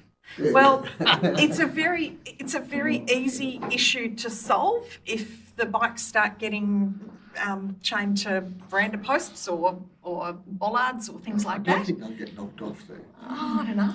Oh, they'll have cameras. But Amy, is it like, okay, so. That's the kind of thing we don't want to have to dabble in through the planning process. So I'm going to let that go. Thank you. Okay, so, yes. Just one point of clarification. So in the applicant's assessment, they said they were using raw materials. I guess the question is, what's a raw material as against processed material, and does that make a difference in this assessment? True, Ned. I'm just trying to find it again. Hold on one sec. Resource processing. So as I was saying, the actual definition doesn't reference raw. It just talks about resources. So I thought, okay, plant or animal resources. Okay. And Yes. Sorry, thank you, Mayor. Just quick. Have I missed somewhere in the application what's happening with this is a standalone brand new entity and the other shed will be not used. Is that correct? doesn't form part of the application. Your business. No, so there won't be two? There'll just be this shed? We're just dealing with the I application. don't know, but it's not part of the application. They might sell The it. application is for what's in front of you. They might put their bikes in there. Am I? They Maybe might not. turn it into a distillery. I just wondered if, Can't, You can't, yes, no. I know it's not relevant, but I just wondered if there was going to be two of them. That would We're be, only assessing. I know, but that would just be not a good idea probably. But anyways, I get where we are. Yep, All right, we're good. thank you. Do I have any other? Do you want to Very quickly, Close. Mayor. Surprisingly, we've found out that the planning scheme is imperfect. What a shock! And look, I think it is, and we want to live in a rural area where there is people growing things and using things and manufacturing things and packaging things and whatever. And I think it's in situations like this, it is important to start from the big and look down to the small, and not try to look from the small and look up to how the small things cause us not to do things. Yeah, does it perfectly fit in the scheme? Probably not. I don't disagree with that. Have we not got some information? I agree, Lucas, your comments. I think it would be nice to have had a fuller thing, and I'm sure the director's taking that back. Rural is not heavily clustered. And getting to Councillor Armstrong's point of view, there are rural patches throughout the zone intermingled with large amounts of agriculture, which is much harder to do any of this stuff on. So I think, from my perspective, and I remember when we were doing the zoning, the blocks that were coming into Huonville were agricultural. They were too small to be agricultural, really, so we rezoned them to rural, so people would be able to do something like they'd be able to put a distillery or a brewery on the way into Huonville or something like that. Said somebody's bought a house there, but anyway, that's another issue. And so I think, rural has a purpose, particularly within a rural municipality like ours, and we do need to allow people to do things on it, otherwise it becomes very different. I take sort of the point that I think was almost mentioned around sort of attenuation. So, if it was an abattoir, you have 500 metres or something like that for an abattoir, because they're noisy, stinky places. I don't get the feeling from this that there is going to be a really large impact in terms of smells or smokestacks or noise and things like that. So I think from what I've read here, it's a relatively benign use within an area where there is already some sheds, where there is and maybe over time there will be a cluster of other rural businesses in this area. Well, there's a bottle shop and a service station. and that's part of the distilling process, you're right. So I think leading up to that, there used to be a Glazier's on the corner there. I don't know if that's still running. So there's certainly that end of Crabtree Road is sort of becoming a little industrialised area to some extent, and I don't feel that's necessarily a bad thing. From my perspective, it might not perfectly fit into exactly the zone, but I don't think anything does, because that is the nature of our zoning scheme. I recommend that we approve it. All right, okay. Well, that's a close, so I now will put that forward. All those in favour, please raise your hand.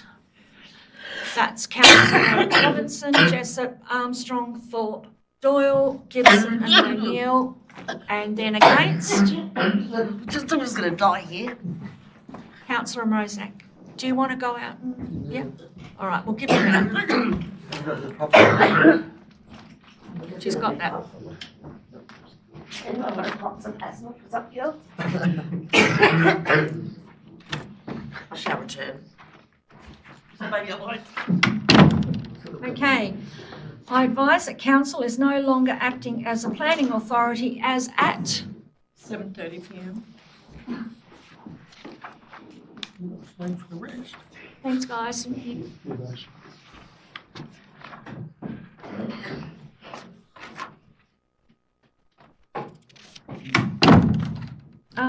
Are there any councillors tonight tabling their activities? I will when I get to find the form, but if I wouldn't mind talking to one. Yep, go for it. Very quickly, I had the pleasure of going to Government House, and I think the Mayor wasn't able to go, so I sort of represented the Mayor for the receipt of the Raja quilt copy. Just to be clear, it is not the original Raja quilt that we need to build a museum to put it into. So it's a printed on cloth copy. Only one done though. Only one, yeah, and there's only one licence, but driven by a couple of local residents who have now since moved back to Sydney but have lived here for 15, 20 years. It links many parts of my life. So it links the fact that I'm the great something of a chap that borrowed a bit of coin from a guy in London a few hundred years ago and got a free trip out. It talks about the industry of women in our community and the fact that these were women who made something that they then was very proud of and they then supplied to the governor. And if you think about how female convicts were treated, they were walked up the road at night. They weren't, they were a shameful thing. So these were a group of women who actually said, we want to create something that goes beyond what we've done. And it was just nice to see a whole range of people from different walks of life. There was some irony that was given to Jane Franklin, who apparently hated needlecraft and convicts, but that's another story. But that the quilt will come back to haunt us in one way or the other, because the people who got it designed are very keen for it to remain in the Huon Valley, and we've suggested a number of places where they might put it, like that might not be Franklin, but other places. But I genuinely hope that it does actually get to have a permanent home in the Huon Valley, but it will travel around because people want it. And I just think looking at it and thinking 1841, whatever that was, 100 something years ago, these people spent 4 months seasick, vomiting, and there's a couple of splotches all over the original, on a boat where they made that so they could actually come out with something delivered. And I think that was very, said a lot to the early people who came to Tasmania and the people who made this place, who we've named towns after convicts. So I think that's a really interesting sort of link to our valley. But it was lovely to see. Thank you. Very big. Yeah, that's a slight problem. If I did ask if we could fold it into maybe quarters and put it up, but they didn't think that was a good idea. We'll reprint it a bit smaller. Yeah. Okay, does any other, okay, thank you. 11.00726, do I have a councillor to move a motion that the general reports and minutes for the period 1 to 30 June 2026 be received and noted?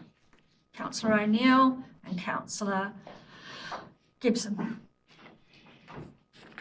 Do you wish to speak to these reports and minutes, Dave? Okay. Does anybody else? Yes, Councillor Gibson. Yep. I was very impressed with the Get Flood Ready, the level of interaction with the flood affected, threatened community, because I was at a previous one with council that very few people turned up because it was an invite thing, but this time there's been direct mail outs, letterboxing, and 10 week social campaign, and a whole lot of other activities. So I'm really pleased that that's been so thoroughly done. I didn't understand what the Connecting and Fostering Environmental Action project was. I was sort of interested, that sounded interesting, but it wasn't very clearly described, so I'd be interested in that.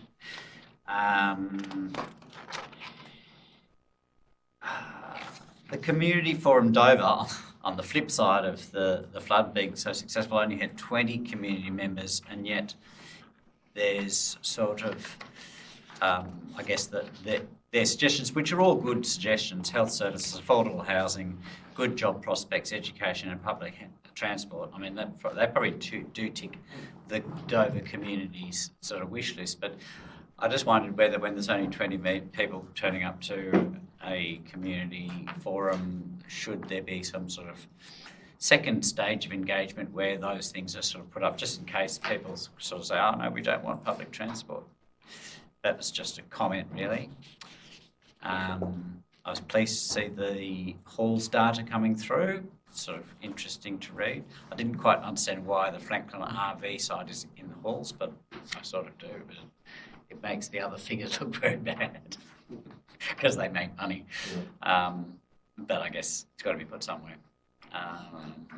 And that was really all. So there was really only one question in there around Which question was that? environmental action. Can we? Yep.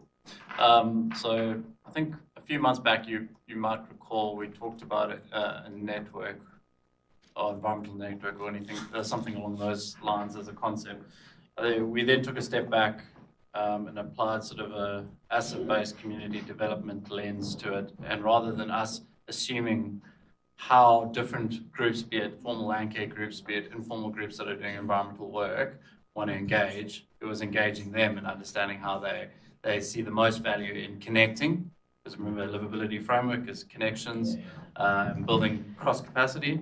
So this is the start of that. It's us engaging with the range of different environmental groups out in the Huon Valley and understanding what they're doing, you know, where their strengths are, where they see opportunity to collaborate, to cross-pollinate, to learn from others, that sort of thing. So it's very early stages, but it's really just information gathering in that space with a view for us to support them to, you know, foster further capacity in that space rather than us applying something that potentially might not add any value to what they're doing already.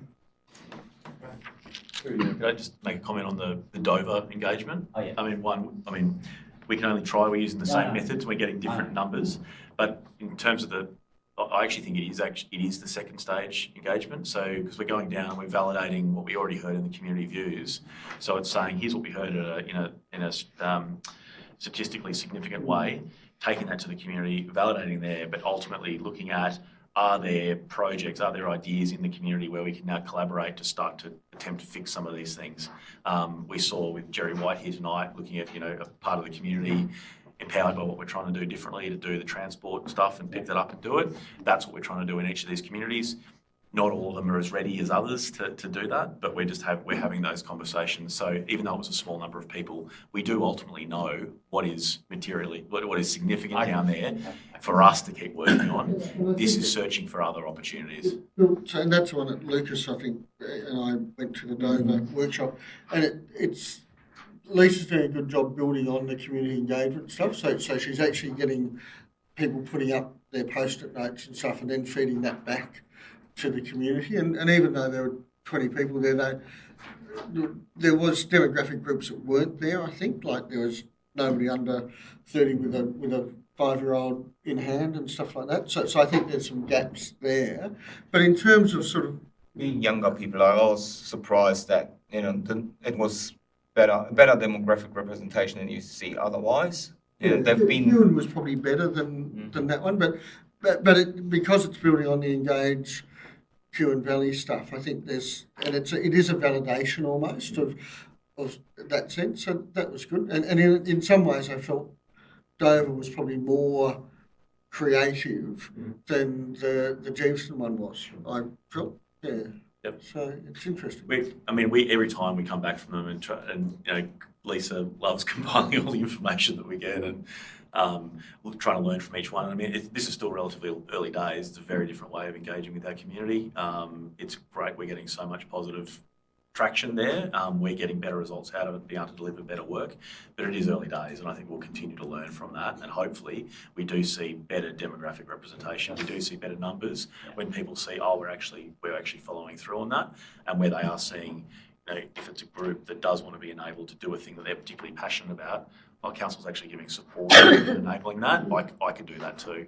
I think it'll grow by us showing that genuine engagement and leadership. Let's hope so. I mean, We hope that's, all we can do is try. Yeah. I have three quick questions. One for people and safety, just so they're aware of it. Page 291. So work health and safety corrective actions. I noticed that we opened with 35 and closed 35, but then we still had 15 open at the beginning and 15 open at the end of the quarter. So is that just coincidence, or have we got 15 significant WHS issues that we can't close on a quarter, that they're just lingering? Or is it just one of those quirks of statistics? Let Ray answer. Just a quirk. So it's not the same 15 that Okay, good. broken at the start. I just wanted to know that, so that's good. So, and you're happy that we get traction and we deal with things as we go through? Yeah. Excellent, that's good, thank you. I've been watching our friends over the saddle, or over the spur, with their use of Part 5s, and I've become very anxious about Part 5 agreements on developments. And I noticed that we mentioned that there was 3 Part 5 agreements there, and this is more sort of a philosophical question, is how do we know how those Part 5s are being used, and particularly when these are done under delegation, so we don't get to see the thing. And I'm just wondering, as an example, do we know what those 3 Part 5s, not in detail, but the sort of flavour of those Part 5s? How are we using Part 5s in the Huon Valley? Should you explain what a Part 5 is to those that do not know what I am? A Part 5 is you're asking me to actually come up with a definition. Yes. So it's basically some extra things that our nice planners put on to make people do things that they don't want to do. Right, is that the Is technical? that the one? Wow. Highly technical. Maybe Lyle can actually give me the proper technical explanation. I'm happy to carry Happy on. to do that. Part 5 is Land Use Planning and Approvals Act is Part 5, is where the name comes from, and it's where the council enters into agreement with the applicant. But it can be for a range of matters. It can be, we've seen ones for bushfire where the hazard management area extends onto council land or to another property. We certainly don't like those, but they have been used. It can be for a range of things, so it's not limited. But yes, most of our Part 5s are conservation based. I'll go to so if you go to C7.6.2, clearance within a priority vegetation area. If you trigger the performance criteria, P1.2 requires having regard to on-site biodiversity offsets as one of the components. So what we get is, and under the interim scheme it was even more explicit, what we get is proposals to do some clearance and conversion, but to offset that on-site by protecting the remaining land. Correct. So that's what these Part 5s were that we've had in this? Correct, yeah. I'm not across each one, but more than likely they'll be those, because we discourage the other ones mostly. Yeah, and look, I've seen Part 5s where somebody gets to clear a 2 hectare block for their house, and the other 18 hectares of their property has to be put into a conservation covenant. So, they're the ones I'm nervous about. Through me, can I just respond to that? So, notwithstanding, an applicant has their appeal rights, and they can appeal that just like any other provision, condition on a permit. Good point. But three Part 5 agreements is a fairly low number, I'm assuming. We don't overly use them generally? No, we don't overly use them. In some cases, it is required to meet those, provisions as stated, but in others, to be honest, it's one thing we're looking at. Ideally, to meet that biodiversity offset, if you look at the mitigation hierarchy and sort of best practice in that space, you should secure the land. Is a Part 5 agreement the perfect solution? No, it's not. Are there other options? Yes, but they're reliant on other mechanisms within the state government or other pieces of legislation. So it is something that we are looking at in terms of its effectiveness and are we achieving the outcomes that we need to achieve in that space. Notwithstanding at the moment, we see it as really the only tool we have available to us, so long as the conservation covenants, which is led by the state government, are effectively not being expanded on. So it's sort of going, okay, well, yeah, that's all we got. But we are reviewing it and looking at how we do it as well. So we're trying to make it as clear, obvious, and easy to read and understand and administer as possible. So not being overly onerous and Or overly impinging on people's rights. Sure. I suppose. Yeah, and things like, enjoying your own private property, that's not something we're looking to diminish. I'm glad that's our culture, and for long may it last. And the last one is on, and just a dumb question really, on page 252. Why is the delegation report included? I was scrolling through it and I came across this delegation report and thought, what's that particularly related to? It seemed to be a lot of extra information that.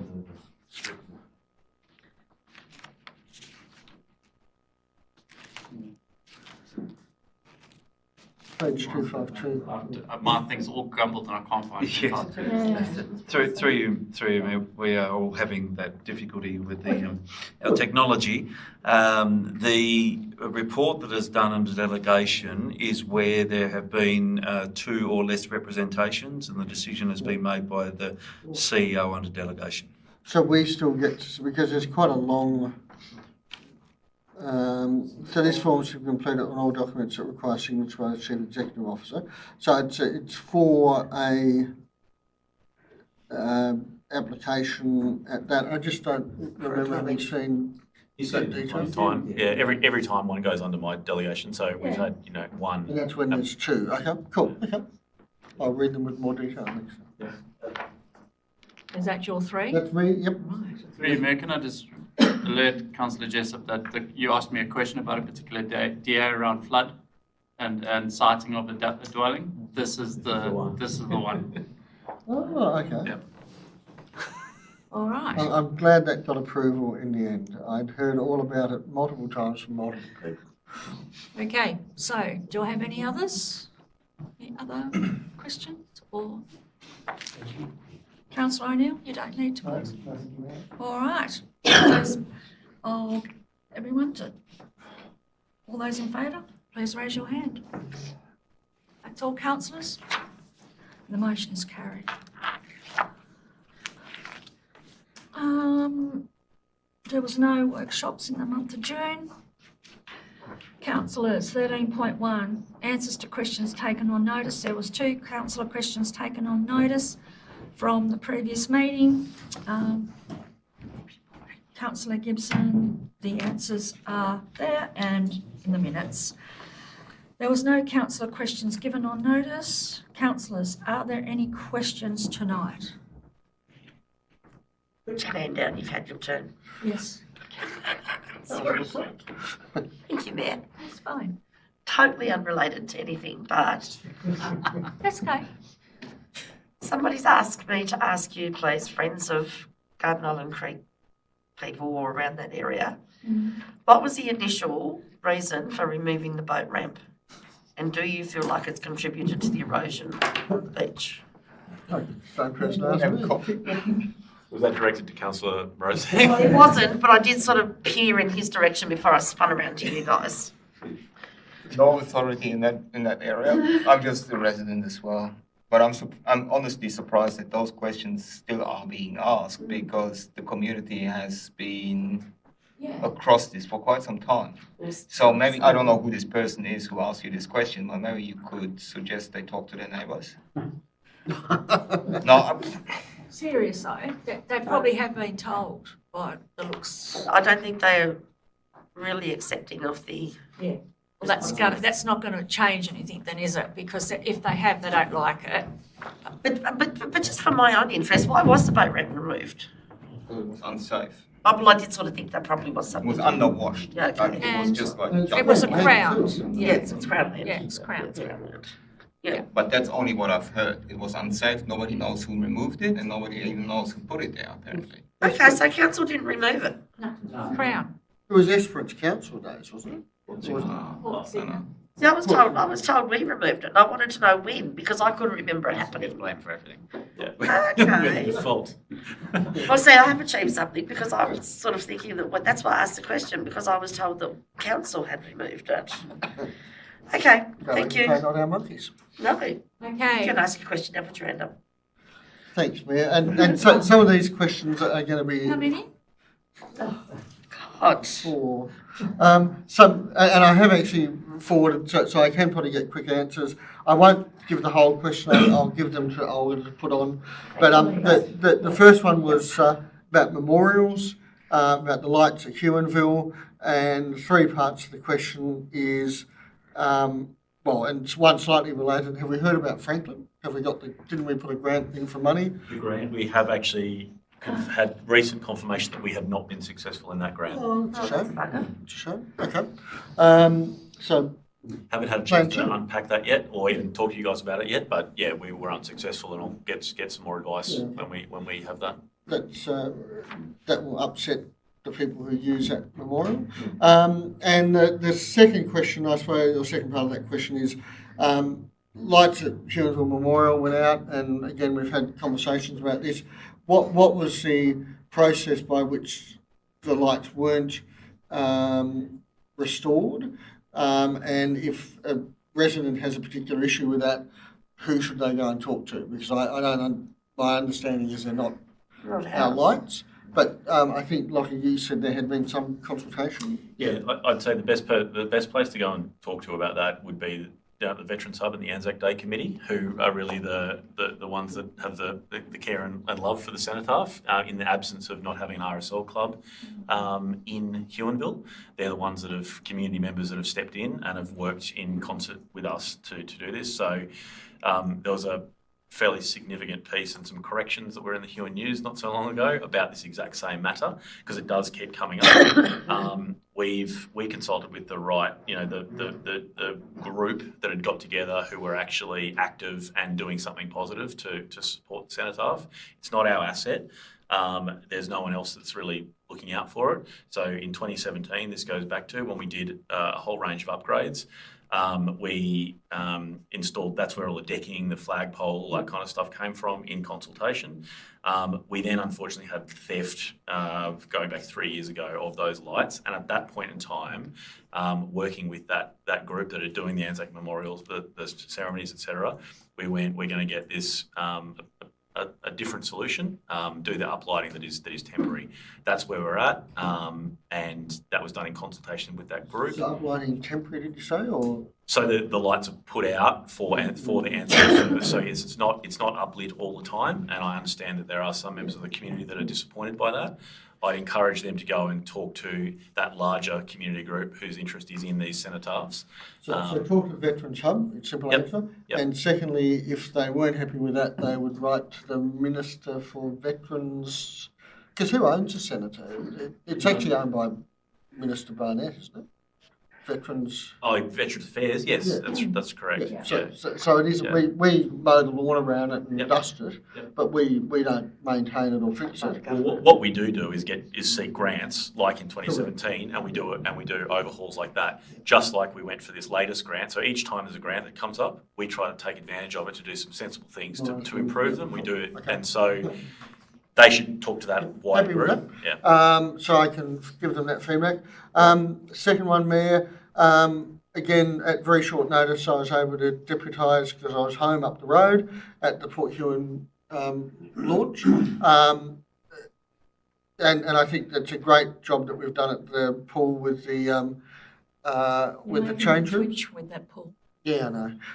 And look, there are not everybody is going to be happy all the time, but we've probably learnt that over the last 4 years.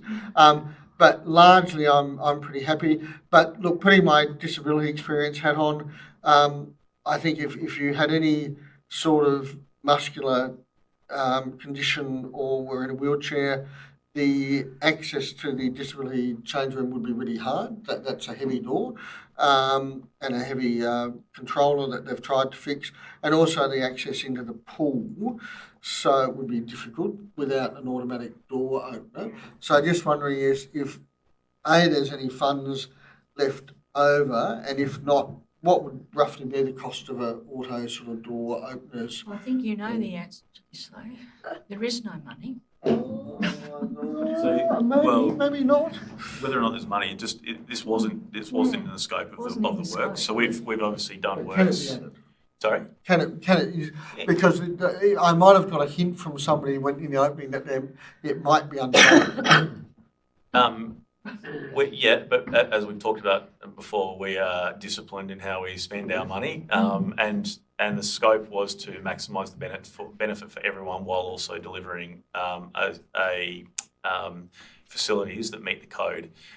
So totally take the point that an auto door and all these things would be fantastic, and if we can make that work within the budget that we've got, and we'll come and seek councillors' endorsement of that, we will do it. Within budget, you probably wouldn't need to seek endorsement if there's. Well, money. yeah, but then there may be other things that councillors want to spend money on as well. But you did a budget allocation for the upgrades of that space. Yep. So if there's money left in that upgrade, wouldn't you make it as good as you could? Absolutely, but we're also currently looking at the pool heating. Yeah. So pools have a habit of having an endless demand for additional funding. So again, just being really deliberate and sensible, and we know that there are, we've done something to code. We know there is always going to be another demand coming down, and we absolutely respect the need there. We're looking at it seriously, but until we know exactly what else we need to do at that facility, I'm not going to commit to anything just yet, because you guys want me to be disciplined. Fine. I've raised the issue with you, Yeah. and then, look, there might be other ways. I think the door opener that's on there is actually really a heavy-duty door opener, and it might be that that's not necessary. The door opener and closer. But if sit in a wheelchair and try to open it, you would struggle. Yeah, and the whole point is making it accessible. Number 3, Mayor, just quickly, this is, I'll just quickly, and look, I'm happy for a written one. This is just this issue of if you're putting a shed on a block, low density block, suddenly it becomes an industrial shed and everything's got to be 5 metre offsets. If you're building a house and it's a shed for a house, you then get some performance criteria to change that. I've literally had 3 people come to me who are on low density residential blocks. They're still 800 square metres, so they're not farm blocks. They're in a residential cul-de-sac, but they're being told because I want to put a shed on it first, and they're not putting a plan in to build a house immediately, that the offset has to put the shed much more in the middle of the block. So I'm just wondering if there's any ways, performance criteria, ways that people can get around that, or is that just because we've got a stuffed up planning scheme? Can we come? And I'm happy if you write that, because I think, I know other people have been asked similar questions. It'd be nice to have a written. We can give you some written response. I'd also encourage people to use, again, our phone agent, which does. I did for that block. The complexity of it, doesn't it? It tells you to talk. Yeah. Basically, so that's a hard one. And ironically, isn't that ridiculous? That's the thing. That's how the scheme operates. It is a hard one to just put a shed. So the amount of time we spend dealing with sheds, when people turn up thinking that it's straightforward.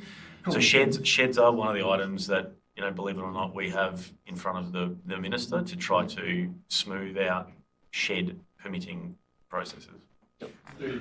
Yes. Can I respond? I'll be short. Yep, you can. Because it is important, because we get the same amount, probably more than you do. Right, I'll be quick, I promise.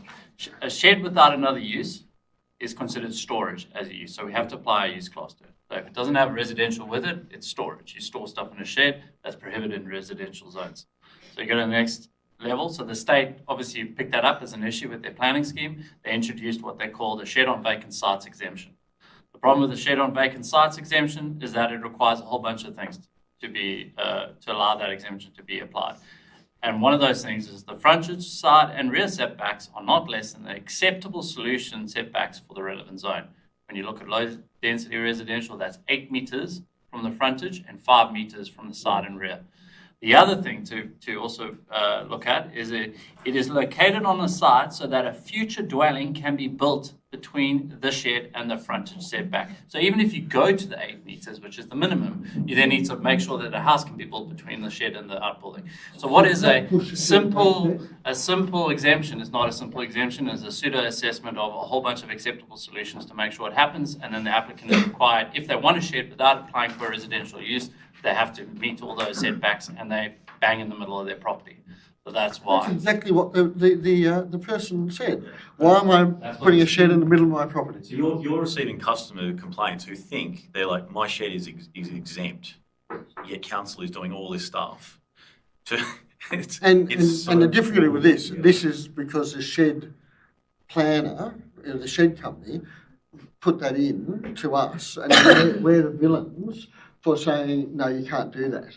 And that's because the shed building planner didn't know their stuff. Yeah, so I looked at one of your in detail, and they had literally proposed right in the corner of the property, banging inside the setbacks. So that would have been discretionary if it had a residential use proposed with it. It wasn't, so it's a prohibited use. Yeah. So it gets moved. So yes, we went back and said, the only pathway you have if you don't want to propose a house alongside the shed is to that exemption. What we could do, if we haven't done it already, would be to identify the shed provider, shed specialist builders, and send them that written correspondence on this is how you could help your customer to not get into a tailspin. Well, the feedback they got was that we're being difficult. Yeah. Yeah, which is totally unfair. Yeah. Just follow the rules. But my suggestion was propose building a house, and then you get the discretion. But anyway, that would be useful. Now the last one. You said three. No, four. Sorry. And look, the fourth one I took out of a motion at the suggestion of the staff because it would be easy to provide a verbal response. Obviously, Transformers failure has frustrated everybody, I think, or most people. And I know my concern is that we're being blamed for the failure of Transformer, and I'm annoyed with that, and I want something I can give back to people as evidence. They point to the fact that in 2021, Councillor Gibson and Campbell moved a motion that resulted in the disallowing of that. I went back to those minutes, and two things jumped out to me about those minutes. One is there was a lot of challenges. It makes Hobart Council look pretty placid at the moment because there was fights about the recruitment of the GM, and there was people, threatening to refer people to stuff. So it wasn't a happy place. But also, the application had 65 or something representations, which suggests it wasn't a happy DA either. And a lot of the representations that I read went, there might be some merit in what people were saying and complaining about. So I've gone back to some of those people and said, look, I don't think that decision was necessarily a bad decision. I wasn't there in the room at the time, but looking at it. But then they've said, well, what else? How else did you councillors try to help do it? And I know I've just picked up around chatting to staff that staff I think have put a lot of effort into getting that across the line. So what I'd like, and again I'm happy for this to be written, if just some dot points, but I'd really appreciate staff's comments on broadly what support council did provide to the project. But more importantly, as a learning organisation, I'd be interested in our reflection on were there things that we could have done differently, bearing in mind that we didn't have the grant, we weren't controlling the project, and we were virtually innocent. Well, we were bystanders in this process, but it didn't mean that we didn't do anything, and that's the stuff people haven't seen, which frustrates me. Yeah, frustrates a handful of. No, it frustrates me as a councillor trying to defend staff when people say staff, council failed to do this, failed to get this project over the line. It wasn't our circus, but B, I think staff did do a lot of work from what I've heard from talking to staff, and I just would like to be able to go back and say, well, these are some of the things that the staff did do. But isn't it worth it just to push forward and move on now? Uh, I reckon the boat sailed. Oh, well, we'll get to moving the boat forward, but I don't like council staff being maligned by people who say we do nothing. Well, I don't Oh, like well, that being happens maligned, every day, but but that's what we get done, it's the same. But, yeah, that happens all the time. But Through you, Mayor, I'm happy to take that. Economic development was under myself at the time, following the fires and the recovery and the commitments that was made by the state government, I think, initially, and then the federal government jumped on board, or perhaps the other way round.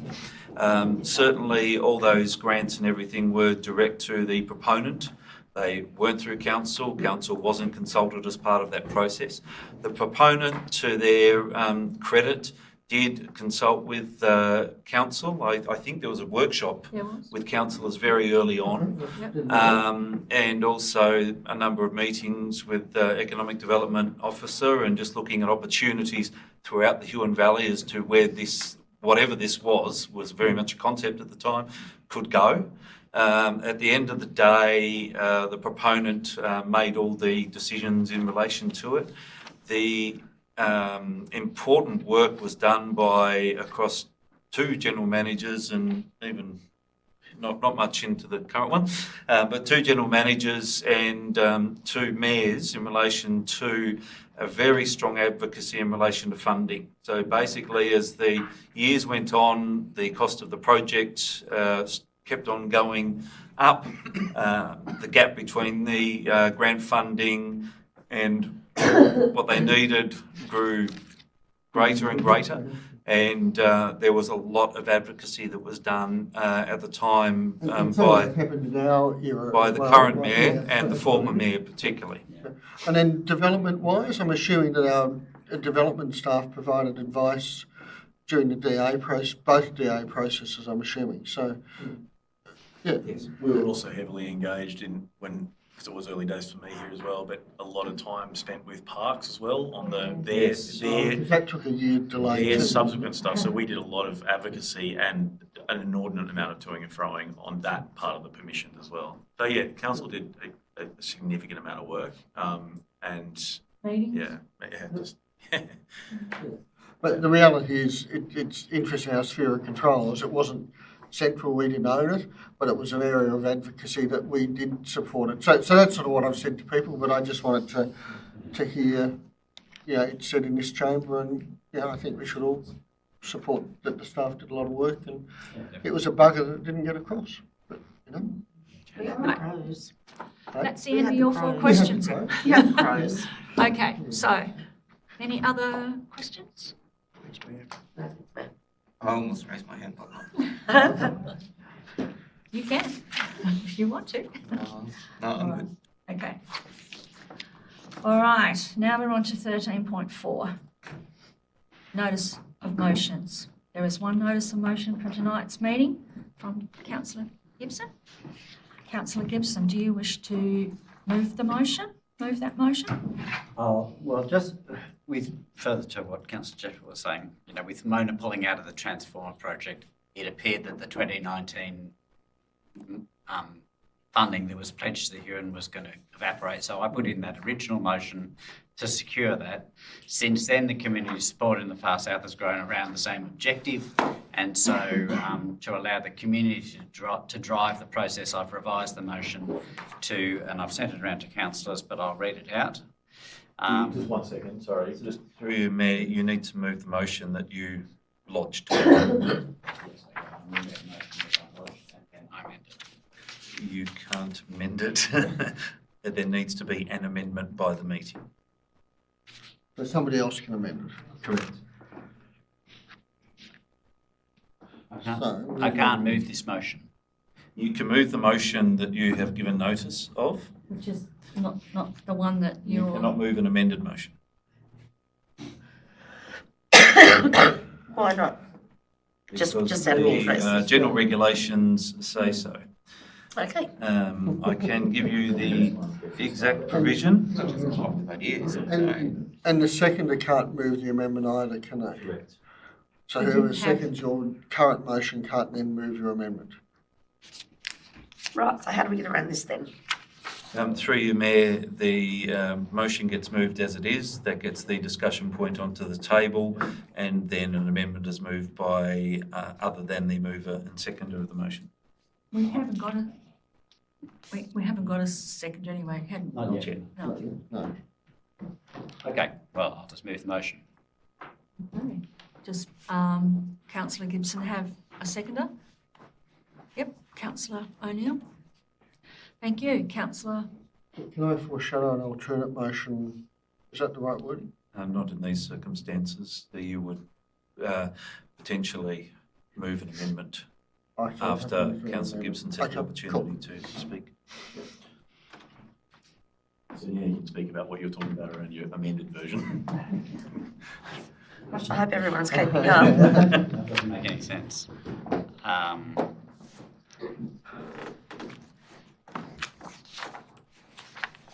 So you want some clarification on what you're, No, I just don't know what to do. I mean, I don't want to talk about the other motion because it's not what I want to move. This is what I want to move. Matt, So I just won't. Through you, Mayor, you have an opportunity to open, so you have the opportunity to discuss around the motion. I'll open with, I would like to amend the motion to that council consults with state and federal governments regarding the funding they pledged to Huon Valley after the 2019 bushfires, to put the case that long-term community recovery is as important now as it was in 2019, to seek ongoing commitment to their pledges, and to confirm any key requirements for repurposing the funding. And a second point, to support a community-led and evidence-based master plan for economic uplift in the far south that meets the funding criteria. So that's what I want to move, but I can't. I mean, as I said before, the other motion, I think it was a good motion, but it was, given that we've got this active group, you know, I was down at the Southport meeting and the Dover meeting, and they've got the bit between their teeth, and so I said, look, council's role can be to back you on this. There's a couple of things I think are really important, that it's community-led. Everything that I've read and been told indicates that a community-led projects that are community-led actually work a lot better. They're much more successful, and they have a whole lot of other advantages in terms of community resilience. And I think also something that council can do is make sure that there's a rigorous process to this, and that anything that is put up is evidence-based, which is again why I mentioned that in the yet to be proposed motion. I think, there's a whole lot of background stuff that I put into the minutes, into the agenda. I mean, strengthening connections between people through working together on things is the best way to bring economic and social and cultural benefits. Stronger connections in communities are better prepared for all types of shocks. And I think there's going to be very little chance of securing the funding if we don't have a plan that's evidence-based and has the whole of community buy-in. okay. So is there anybody then around the table that would like to propose what Paul's been talking about as a motion, as an amendment? Okay. And do we get a seconder to that? I'd also like to move an amendment. You can have a second amendment. We have Yeah. one on the table waiting for a Somebody second. needs to second my. Yeah, so do we have a seconder for, I'll just second it, all right, okay, thank you. so we can, So they can talk about that, or now he's got to They talk can about, Talk about that as the amendment. okay, so, If I may, the the way Councillor Gibson tries to redirect and secure this funding for the area, or for our municipal area, is quite important, and what it puts at its centre, I think, makes more sense now than it would have made maybe 5-6 years ago. This is before my time. I wasn't on council when the decision was made. I wasn't at all involved in any of this, but given that 7 years have passed since the fires, or thereabouts, 6-7 years, we're living in a fairly different context now than we did before, or those 6-7 years back. Environmental threats, be it bushfire or floods, are still, and they'll always be part of where we live, especially given that climate is changing and will make those occurrences more likely in the future. But I also think there are other factors, like, for example, since for good 4 years now, we've got a war going on in Ukraine.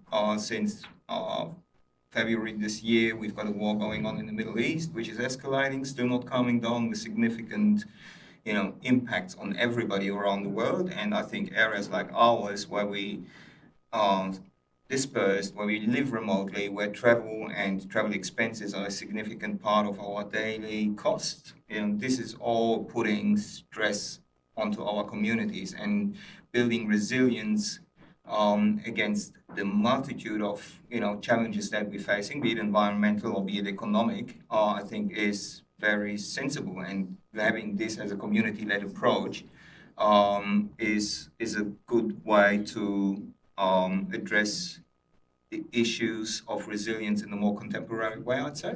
So I absolutely support the initial motion and the sentiment of it, and I think the amended motion as presented by Councillor Gibson is a good way to at least advocate for the bare bones of keeping the money here. What's done with it, which way we handle it, that's to be decided by the community.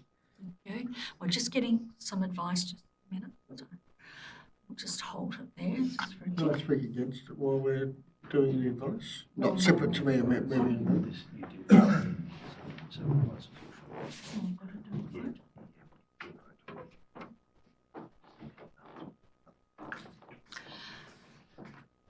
Okay, so now who can speak against that motion? So my assumption with the protocol, just a point of order, is we would vote on the First Amendment before we had a Second Amendment. Yes. Yep, cool. So what I was doing was letting you speak now against. So speaking against this motion, sort of half against it. Look, I think Councillor Gibson and I are moving in a similar direction, that we need to get the money back, and we need to work with the community, and we need to come up with some outcomes. Where I think the motion fails, and the reason why I'm going to vote against it, is we hear daily that the state government is trying to hide money and not got any money. So I think we need to very strongly, as a group, demand that money be kept, because I think there is a genuine risk that money will evaporate as the Hastings Caves money evaporated. So that's my concern. So I don't think it's strong enough in that sense. Dark Lab have, to their credit, said that they are going to repay the money. And then so it's a matter of wrangling wherever that sits, because nobody quite seems to know where that money sits. So we do need to go out. The money from the feds. Well, the feds and the state, so we don't quite know who's administering it and stuff.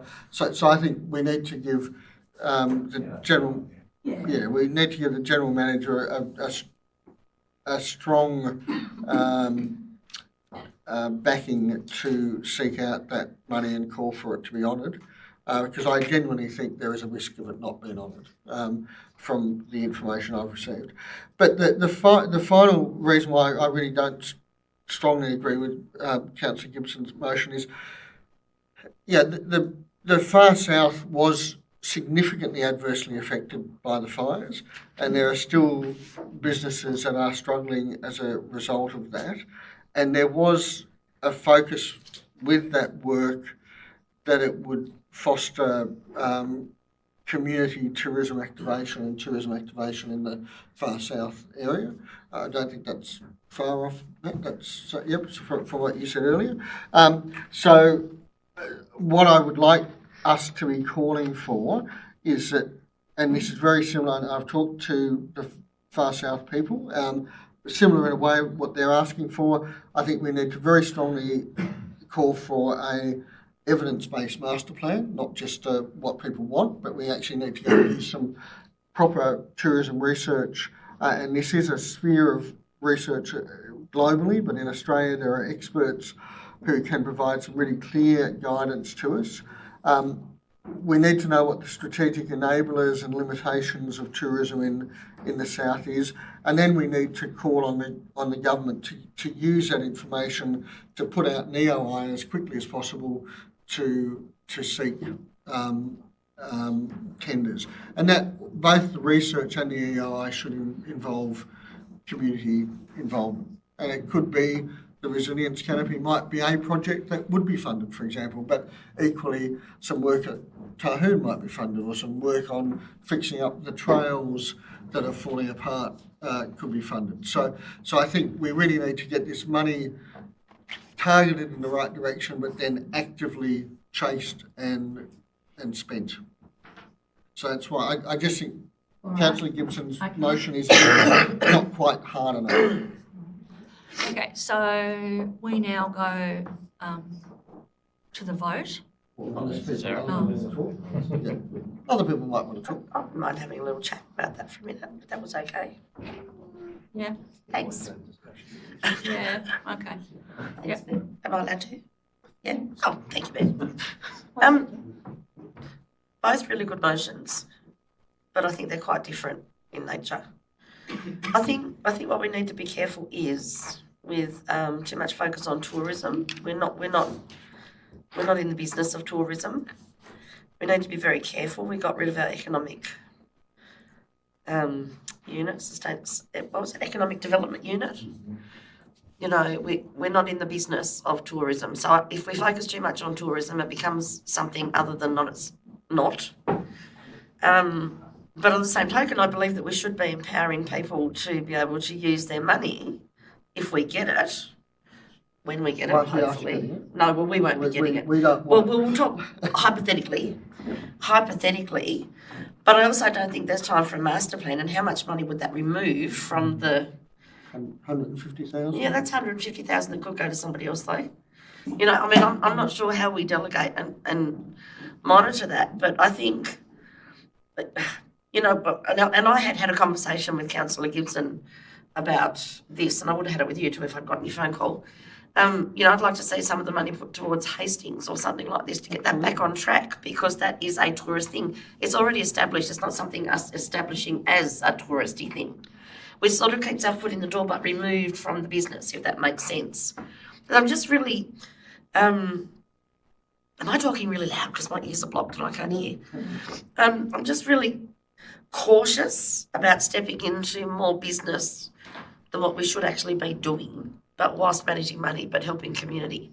So I don't know. And we're also in a climate now where there's a lot of businesses struggling and suffering. I think those businesses could have used that money 7 years ago. Now seems a bit late off the mark.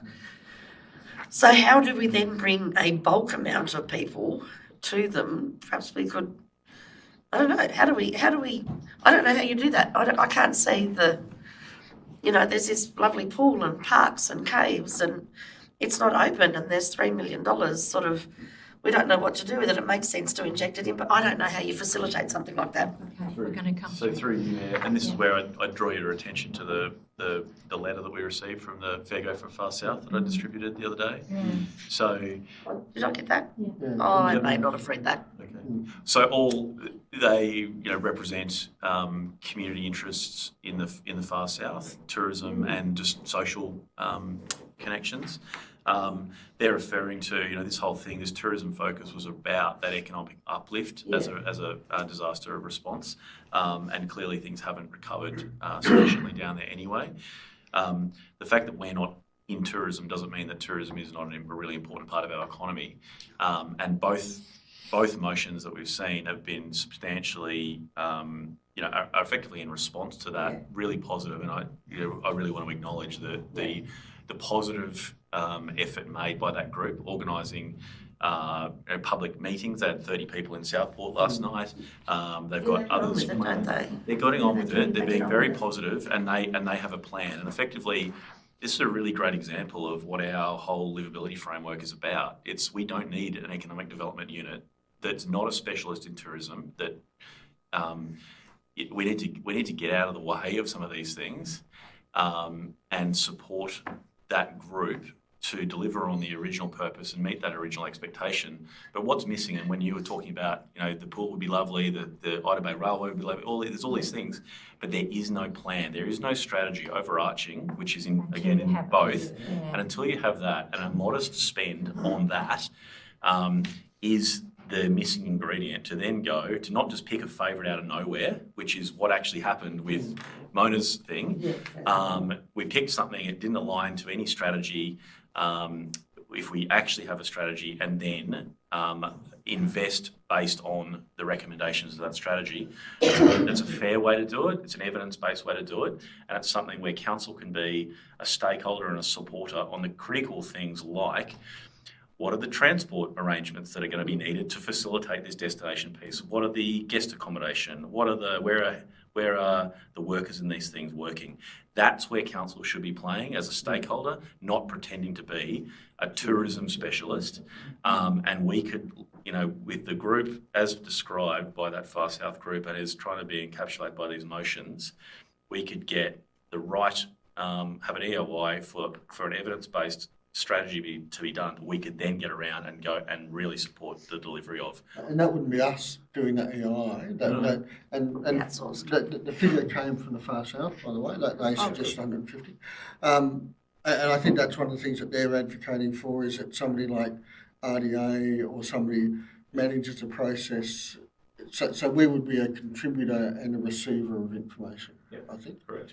And a supporter, advocate. The only thing that concerns me about all of this, we've seen this before, where it starts out at 150,000 and then it escalates and then it gets stalled and then it doesn't happen and the money gets lost and There's a danger.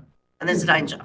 Which is why you need a good independent. I mean, how many times have we started strategies and things and we've never finished them? And that's also though the motion. While the group's letter specifies a number that they've taken advice on to receive that, neither motion does. We're not limiting ourselves to ask for a particular number. That would not be wise. But what we are doing... And advocate, we're not asking. And none of these motions are saying we're asking.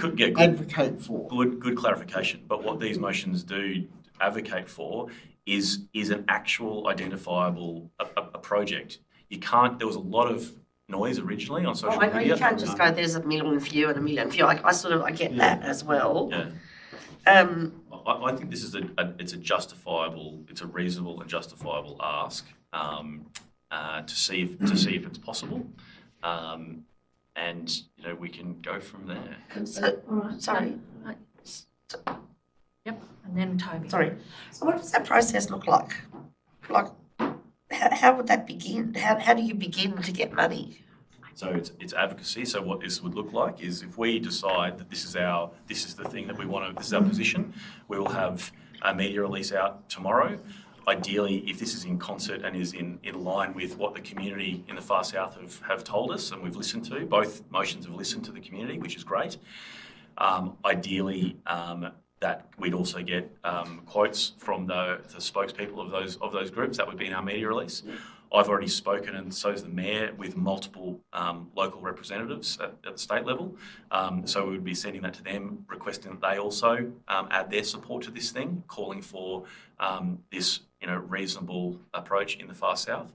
And that would be going through to the Premier to request, and also then to the federal government. So it would be a groundswell of advocacy to say, this is what we think is a fair and also reasonable approach to get a good outcome here. You just want to plead your case, really, and make it sound like we really need that. Yeah, because we do. But it wouldn't. But the point is, it wouldn't be council by ourselves, and No, this is that's the right. power of actually working with the community and getting out of the way and being a supporter. Yeah. Okay. Thanks. Toby.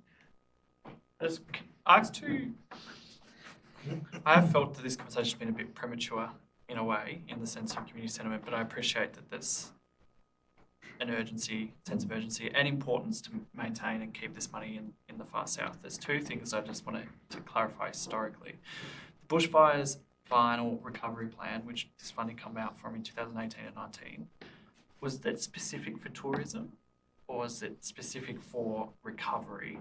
Because I think, is there a risk in we're repurposing the intent to tourism away from general bushfire recovery? It's a good question, and I think, and again, we weren't the grant funder.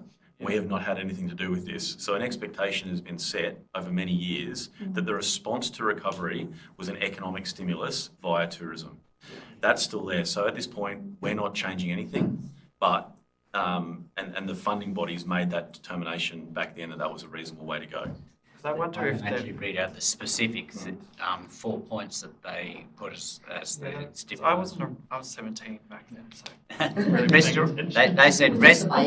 They said restoration of assets in our national parks and reserves to drive tourism attraction to affected municipalities and enable the employment of economic and community recovery officers, which is that was the resilience canopy concept, and community-led resilience. So they were the main points. Those are the themes, because I think tourism is just still a very... Tourism was in the mix. In the mix, I think. In the mix. Is there any...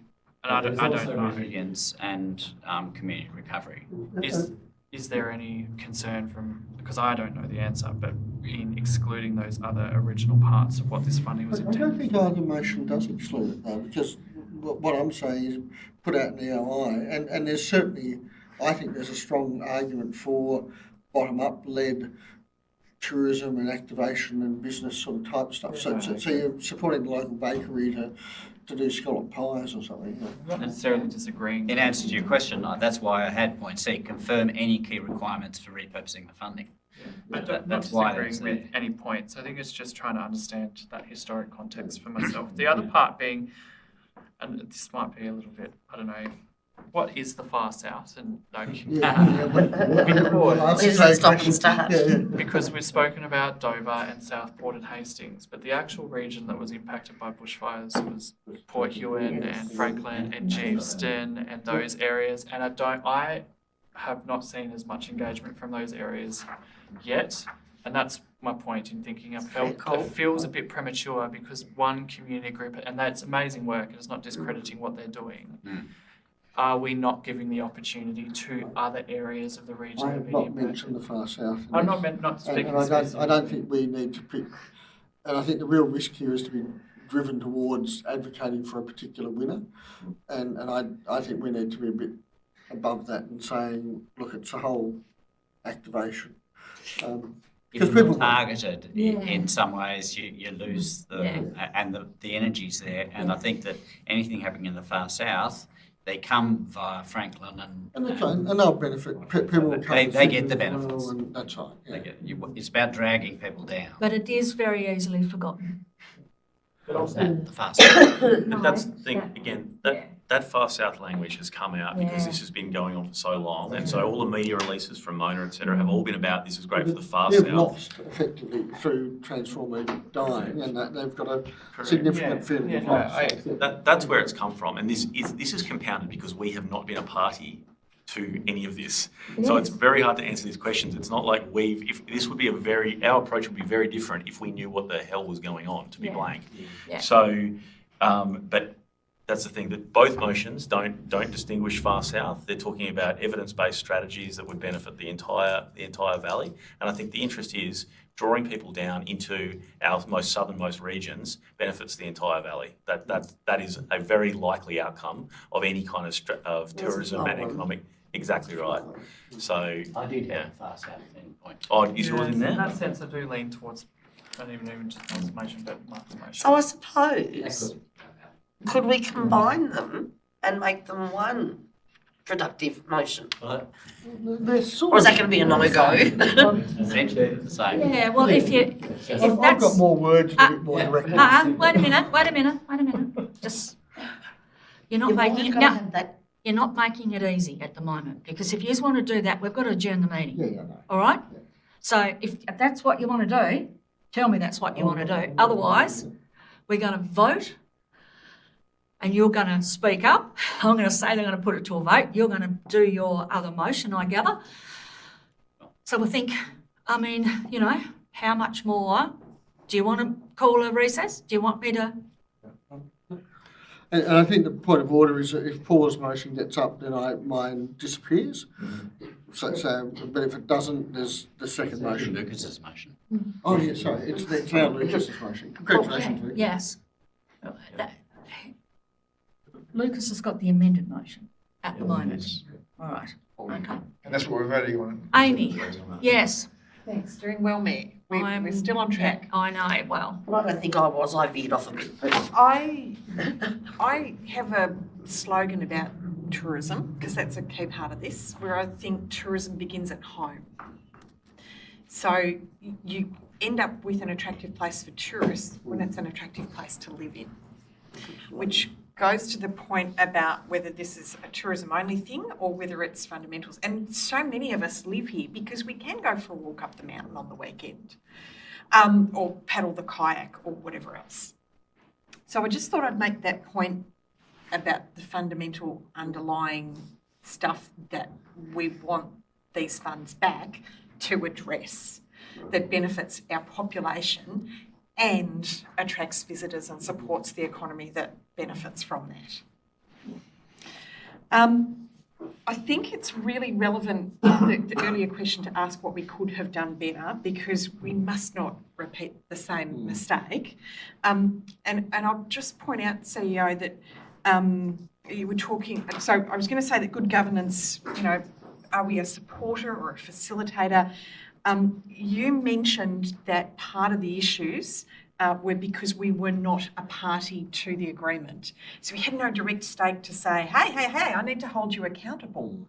I actually think, and yeah, we don't have an ECDEV unit, but I actually think we do need a stake in it, because that helps us be across it and bring that accountability.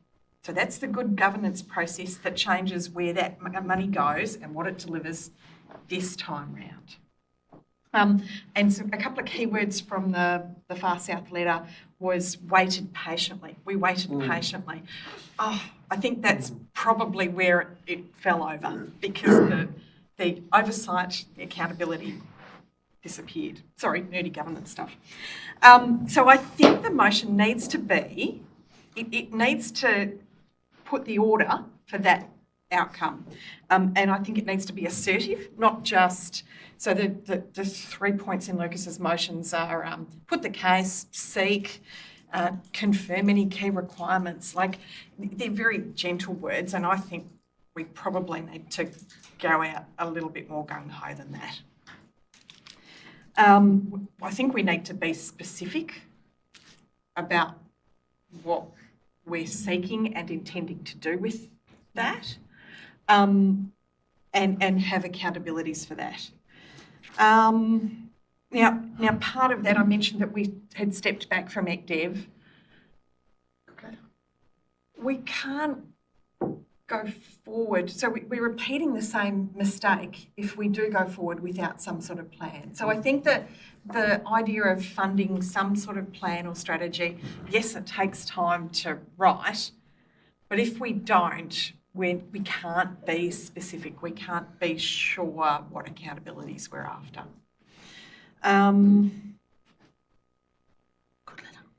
And yes, it certainly wasn't just a Far South issue. It was Valley, Geeston, Franklin. It was the Upper Huon, Glen Huon, Judbury that experienced the interruption. It was sawmills. It was yep. It was forest workers. It was visitors, and it was ongoing everyday residents. Jehoon. Yep. Businesses in Yornville at the time. Yeah. And I think the Okay, ongoing thing. so that would be the 2 cents I'd put in at this point, suggesting that the 3 point motion is too vague for me to support. All right. Okay. So if everyone's, yep. Main thing for me is if we, obviously, we need to apply for funding and hopefully get something out of it, keep it out of the hands of consultants and have it a bottom-up approach. And I think there's lots of, mentioned the caves and the pool have been sort of left out at the moment. So is there little things you can do there? Or the Sea Fest, Ida Bay Railway apparently have been put a lot of work in. Is there bits and pieces that we can help the Dover Marathon? I mean, just keep things that had a lot of work put into them already. If they are struggling and in danger of falling over, make sure that they are viable for a few more years and help them out in that respect with buses or that's right. So that's the most important thing to me is that we let the locals and the people that know what they want sort of lead the charge. Yep. Yeah. There was Thank you. discussion at Southport specifically around that. So. Thank you. Thanks, Dave. All right. So I'm going to then put the alternate motion, the amendment from Lucas. I'm going to put that forward. All those in favour, please raise your hand. I don't know. I like them both. So that's Armstrong, Doyle, Gibson, O'Neill and Rozak. Against is Thorpe, Jessup and Robertson. So that has, they've lost your one?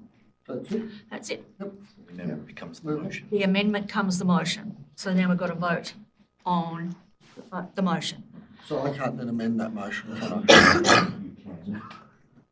Okay, I'll move a motion that I amend the motion then, sorry. And that's the one that I have circulated with a couple of minor amendments that have been suggested to me, which I will forward to you. You don't want me to read it out, do you, Mayor?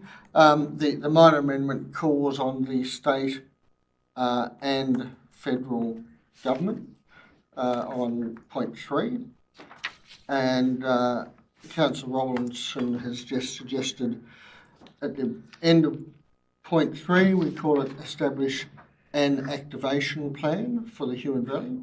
And point B is boost visitation, not tourism specifically, because I agree that, that's...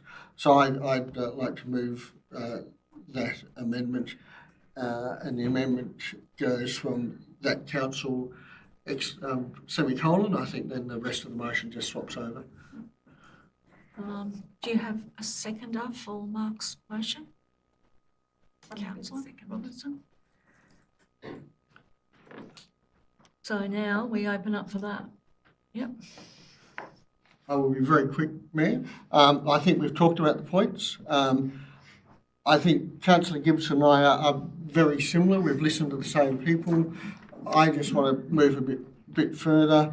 The master plan or activation plan is something that I have seen work, and I think it will benefit councils' further advocacy, because it will say any plan worth half a cent would say that we need Hastings to be working. We need our trail, we need parks to invest in.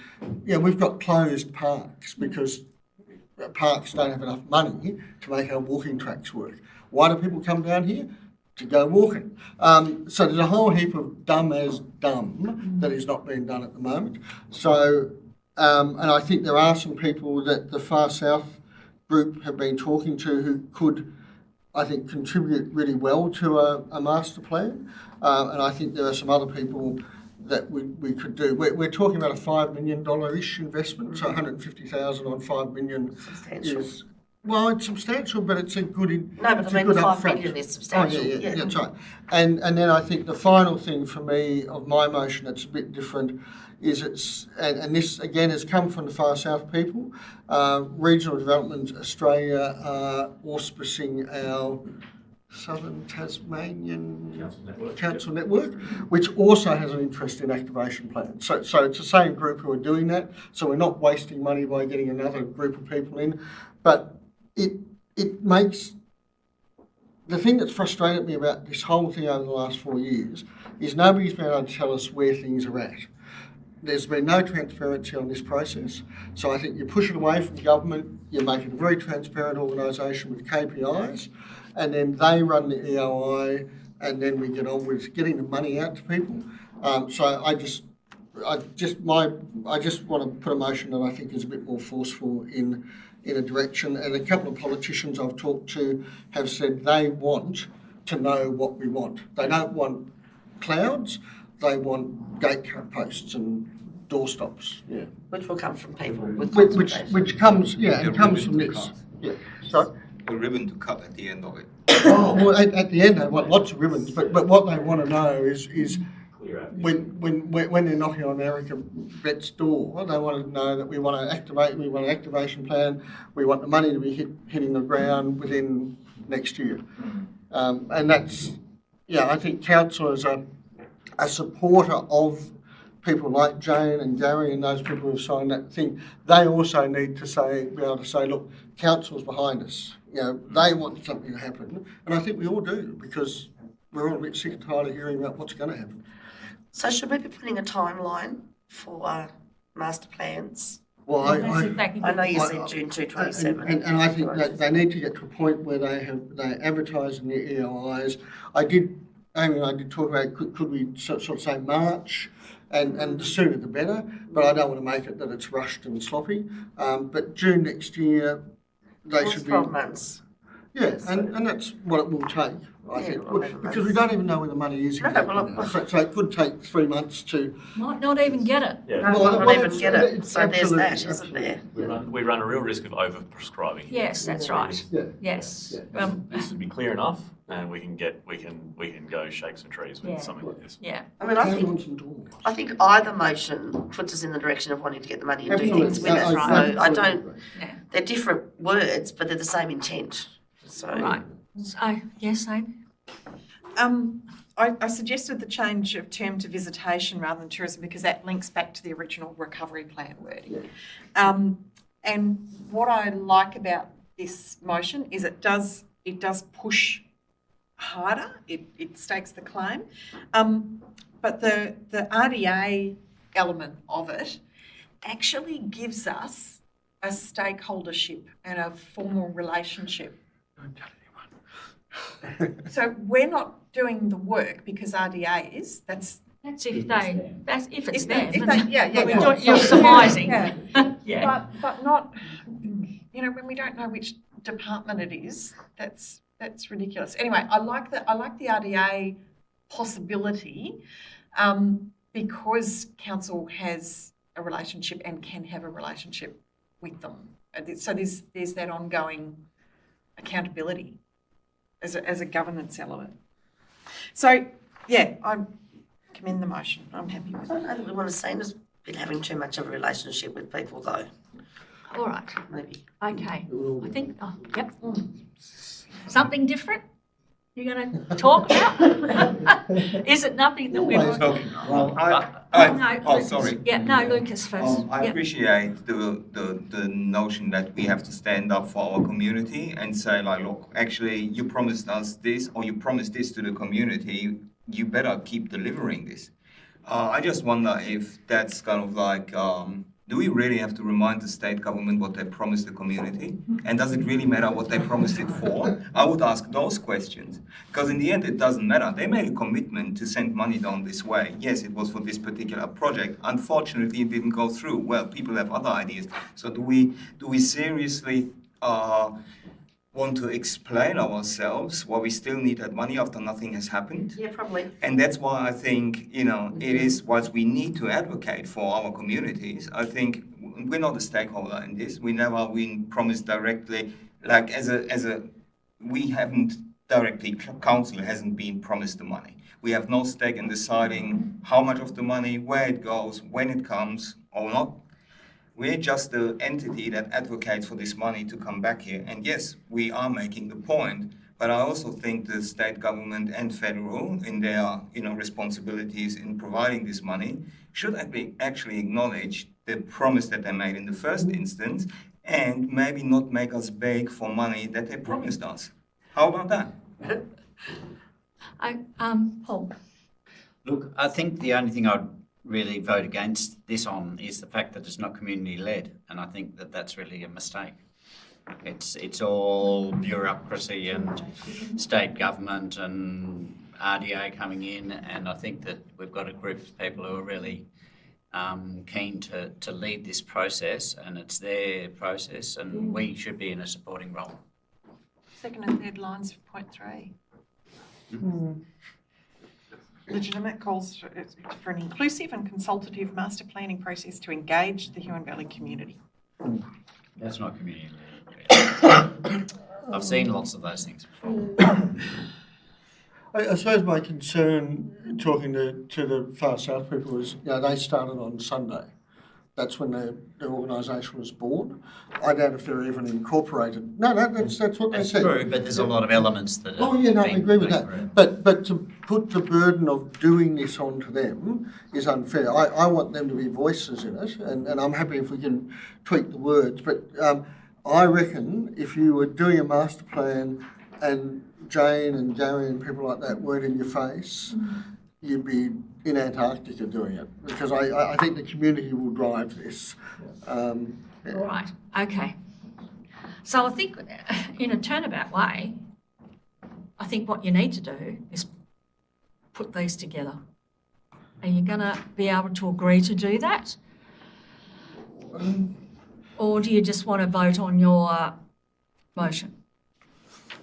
I failed to see the difference except for Yeah, that's right. except for suggesting regional development Australia's, which I mean I would very much trust the CEO to make that suggestion under the supporting the community-led. And that came from the Far South people. They suggested they would. RDA. Well, it Yeah, came but from they're Luke Martin. suggesting that. Yeah. That doesn't mean it's going to No, happen. that's right. And I think that the ideological points is, and I'm happy to just close on this if nobody else wants to talk.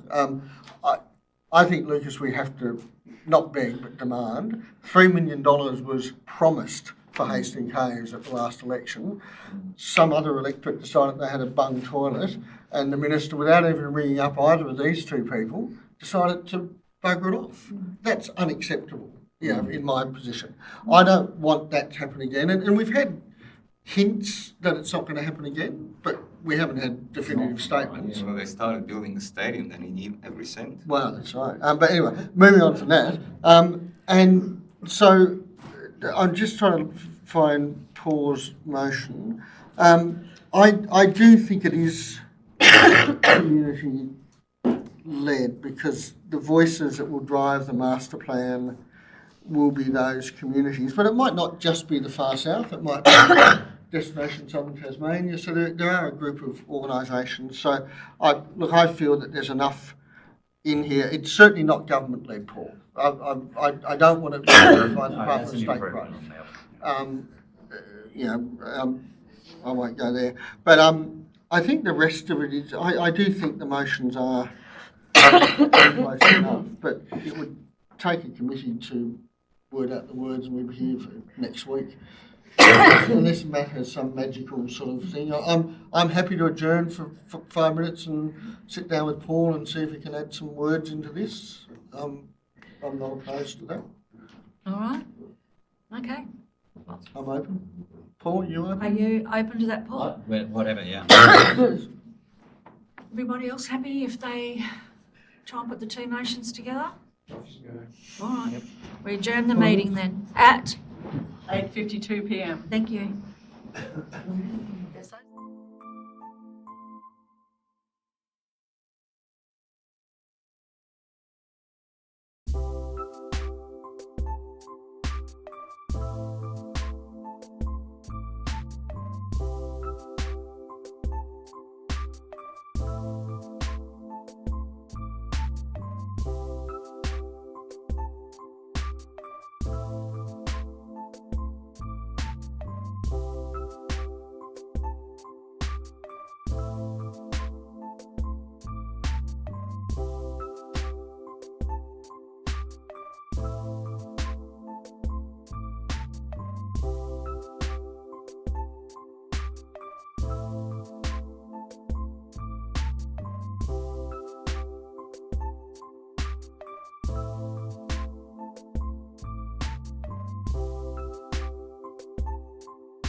you. Okay. So are you going to read? Oh, okay. Okay, I can, I've already shared this, so the only, I suppose I'll read part 3, which is the main change. Recognising the strong interest from the business and community, especially in the far south, so especially is a word we've added. And then you go down to the third line, master planning process that is community-led to engage the Huon Valley community. So that's the only change there. And then right down in point 4, the third line is to manage a community-led, and Paul, Amy pointed out, you also said evidence-based. So suggesting community-led and evidence-based process, including the tourism activation project. So just to, I think it was always the intent there, and it is the absolute intent that this is not a council-led or managed process, just answering some comments people have made. But yeah, RDA would be a great organisation, but you know, we can't dictate that either. And ultimately, the point to make is the state government will decide this. All we're doing is saying, have a think about these concepts and move forward. But you know, they'll decide if they want state growth to run it or not. You know, so that was just trying to add a bit more oomph to that. All right, so go back to you then, because Lucas has passed. So now So this is still the amendment from Councillor Jessup, Councillor Robertson, which has been slightly amended, presuming you all confirm consent of the meeting. And we're both happy moving second to happy with it? Yep. So you and they are. Okay, so then, yeah, all right. Yeah, okay. All right. So I put that motion. Yeah, amendment, yep. All those in favour, please raise your hand. Yeah, we got there. Okay, so that then becomes the motion. Do you wish to speak? Anyone wish to speak to that? No, thank you. No, I will only briefly. Oh my God. Thank you all very much for the contribution. Yep. And look, Paul got this motion on the agenda a minute before it was, I think Lockie said he made the staff work very hard to get it on. So we didn't have a lot of time to do what we should have done probably beforehand. Thank you for those watching. I know it's frustrated you. My text messages tell me that. But look, I think it's a good outcome, and we absolutely all support the far south and the motivation. Get the money. I think that's enough now for that. I'll shut up now, All thank right, you. okay, so all those in favour will vote on that again, and it's all hunky-dory. It's all councillors. We're showing them how it's done, folks. No. With the councillors. Yeah, that's right. For those This is thinking how of we- becoming a councillor, this is what This happens. is how we work together. Okay, well, I'm going to now go on to report number 15.039/26. Local Government Association of Tasmania General Meeting Motions, 19th of August 2026. I refer the councillors to the recommendation of this report. Do I have someone to move the motion, please? Councillor Armstrong, and a seconder, Councillor Gibson. I've got nothing to say, thank you, Mayor. Do I have any other on this one? These are the motions that are going up before the, hit the gap. Yeah. Sorry, man. Oh, God. May I have no, oh, yeah. I? Well, I was just reading through it. I was going to get to you. Oh, good. I don't support the first one because I think allowing councillors to remove the cap will actually politicise the process unnecessarily. There's no doubt that a mix of housing stock needs to be built in Tasmania. That's what the problem is. We're not building things, we're not releasing land, whatever. But to focus on visitor accommodation denies the fact that houses cost more because of city building codes and the planning codes and all those sort of costs, cost of land, headworks and so forth. All matters that government needs to address. the visitor accommodation is essential in rural communities like ours. I get that there are different issues in the middle of the city, but I feel that we've already seen some councils trying to significantly increase rates on visitors, visitor accommodation. If we do that down here, I think, given the conversation we've just had about the need for accommodation in our regional areas for tourism, it would be counterproductive.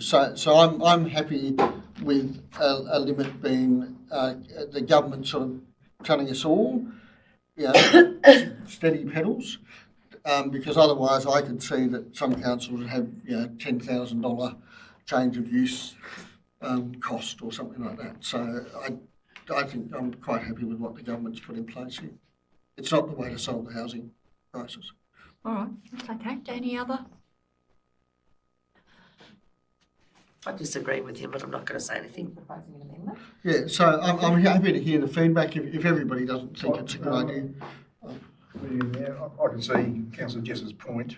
I don't think it is a solution. I think there's other reasons why that's not the reason why housing is expensive. It's lack of land and wars overseas putting costs of materials up, and That's why rents are expensive. yeah, I can see you might want to put the brakes on a little bit and charge them a little bit for having visitor accommodation, but I don't think you should make it impossible, I suppose. It has a short-term influence, but it's not the long-term solution which we should be focused on. But I don't know, do you do a straw poll, see if people want me to move the motion or not? I don't know. Sorry, are we talking about regulated, compliant visitor accommodation, or are we talking about people that just rent out their house to 25 people? No, well, that's a different issue. What this is saying is if you want to convert your house to a visitor accommodation, currently the application fee is limited to $250. Okay, so you're talking about What they're doing is talking about taking off that limit, which then allows councils to do what they want. Is that, you're looking perplexed? Isn't that because it's extra work? There's a hell of a lot of extra work for planning. That's the problem. change of use. Could we ask? That's why it's there. That's my understanding. So change of use? Yeah. It's change of use. They've recognised that it's an extra. I'm happy for cost recovery. I have no problem with cost recovery. But how much does a change of use cost us, Mayor, through you? Permitted. And we're not actually setting it here. Just wait a minute. For our council, we're just saying the cap's gone. Yeah, that's right, but it allows councils to set up whatever they want, and then it becomes politicised. That's my concern. I see. Yeah. But also we can't do it for free. No, well, we do it for $250, but Yeah. how? Because if it would be a largely permitted use. This is that's what this is Oh, well, saying. yeah, it is, but there are So requirements. you're asking for the cost for a permitted application. So Change of use change of application. use. yeah. Yeah. This is saying it's a permitted application, so we've actually just delegated this to the statutory planners as a low-cost And yeah, I would do solution. I don't know what our current fee is, but it's allowing councils to set their own fee rather than the state government's $250 cap. And my concern is that the reason behind this is so people can use it as a lever to stop houses transferring into the visitor accommodation. And I don't think we would in Huon necessarily. We have to identify the problem if it comes up, but So- at the moment, it's not a problem. So the other way of putting it is that it be no more than a change of use application fee. Because that's really what I'd be happy with. Yes. So change of use permitted, 428, change of use discretionary, 611. Okay, so it is significantly discounted, so I might, how can I reword that? That it be, Be up to the individual It's really council. hard to do these things on the hop, isn't yeah, it? that's right. That Like, because we're all, so I would suggest then that the amendment would be that the rate be set at no more than standard change of use fees. it might not get up. Yes. So you might even have to. So, It yeah, is city-based. But I mean, we could end up with problems here.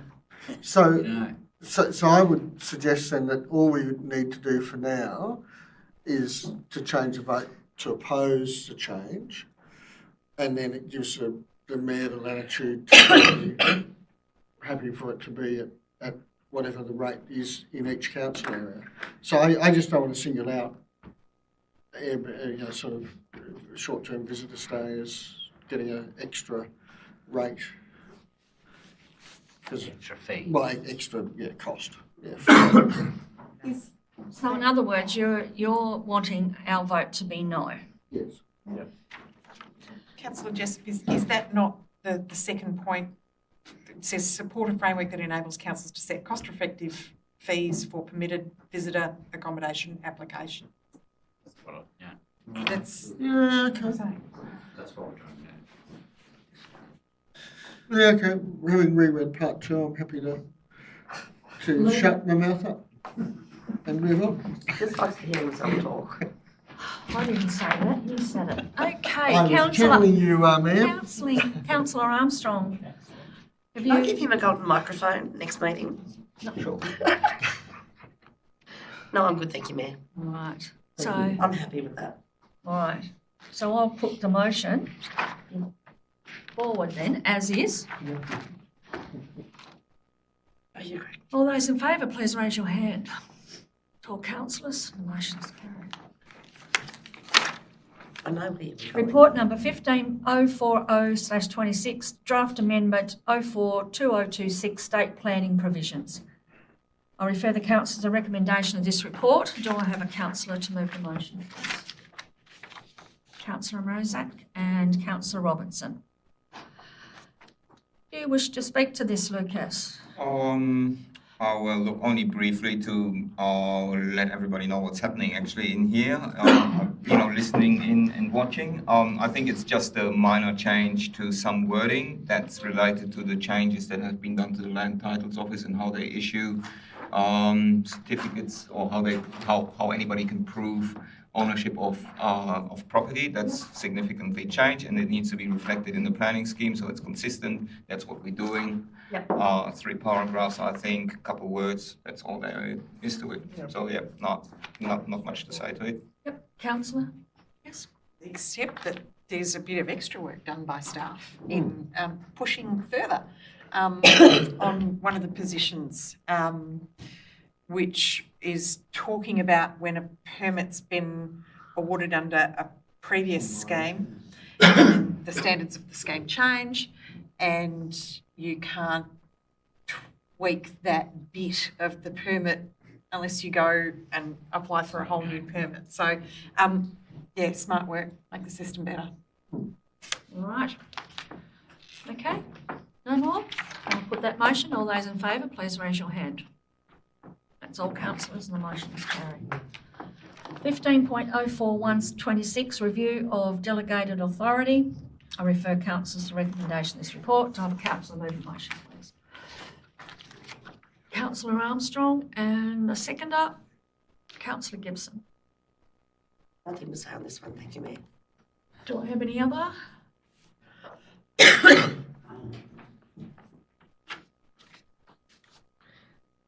I just read like a policy.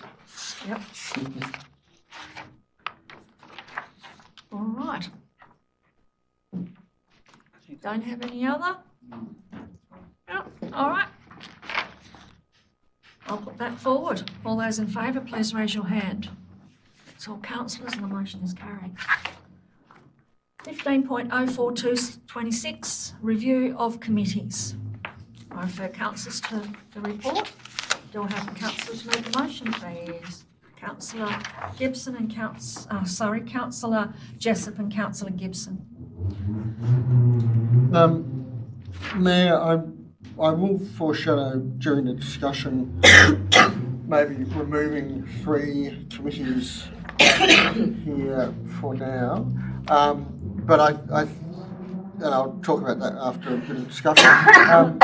But in line with our move to to sort of try to streamline things, give as much back to the community as possible. I think it's a great motion. It's a good bit of housework to clean up before the next campaign comes along. But my concern really is only around the three probably multi-use areas where council has a lot of assets, and that's the Huon Sports Centre area, the Ranelagh Rec area, and the marine facilities. And we haven't had a chance to consult with those groups about what would be a good governance structure for those pretty high cost community assets. I'm ex-chair of, current chair of the Ranelagh Recreation Advisory Group.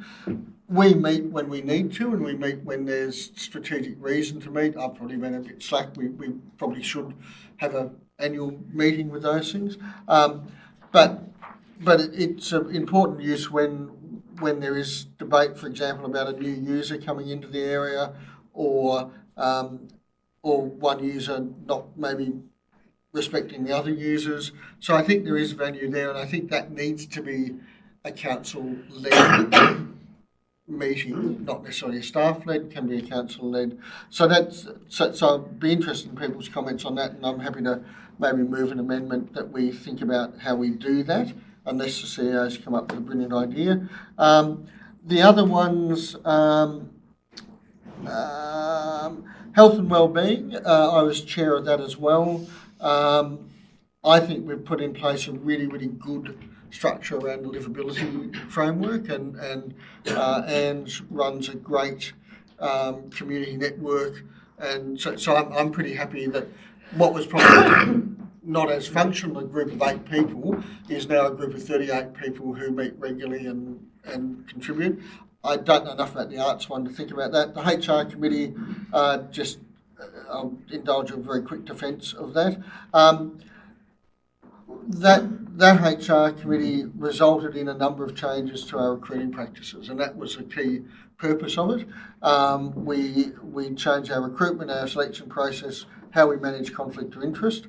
The need for it did change slightly when a new manager when Paddy came into the role. And we sat down and talked to her about some of the areas, and she put in play, if you remember back 4 years ago, we had a whole heap of policies and practices and procedures that were old, non-compliant with legislation, to be honest. And Paddy took that bull by the horns and ran with it. The whole area of, I think we highlighted, as we talked about it, the whole area of volunteers and how we weren't managing the health and safety of volunteers properly. And again, life took over from that. And all my co-members just kept leaving council. So it was only left to me and Paul, and we didn't quite have a quorum, and we were probably a bit slack, but I think it achieved the key things that it needed to achieve. It's a nice report I wrote. I've said it to Paul. But So your purpose and you're getting to of that one, yeah. So Everybody So, is what it's so I doing. think that can go. That committee can go is a point. But so the only other thing that I'll flag, that if people think we need to do things differently for the marine facilities, Ranelagh and Huonville, I would be happy to take them out of the motion and revisit them. So you're going to treat one group different than the other groups? Well, they're You're all going to very, tell the other groups that... no, well, they're all very different groups. So, like the Tasmanian Forest Workers Memorial Group, that's not controlling a large asset. The arts and culture and health and wellbeing, again, are different groups. So they're advisory-based thing. But those three are really quite involved with significant multi-user community assets. So Yeah. Through you, Mayor, neither of those 3 groups control anything. They are effectively engagement groups with the users of them. The question for council, as it is being asked tonight, must they be constructed as a special committee of the council? Our engagement framework says that we actively engage with stakeholders and whole members of the community who also have an interest in those grounds and facilities. It's not that we're simply just cutting off contact with them. That is not the case and never will be the case. The thing is, do they require a formal special committee that has to have an officer go out, take minutes, submit them to the council and go through formal processes? That's a good question, and we have not consulted with those groups, and we don't have any alternate structure in the paper. So I don't know what. Well, that's your view, so you're wanting to move things. Through you, Mayor, sorry, just to clarify on that, yes, we have not got to them yet. A meeting will be arranged with all the stakeholders as to how to best engage with them moving forward in the future. When we vote on this. What was that, sorry? When we vote on this. Yeah, if that's... But we're abolishing first and consulting second. Well, we might not want to abolish them. Yeah, I think that's what I was saying. I'm asking that question. So where are you going then with this? I'm going, generally I support the motion, but those, and I'd be interested to hear from Paul around the Arts Committee, but yeah, the other ones I don't know enough about really.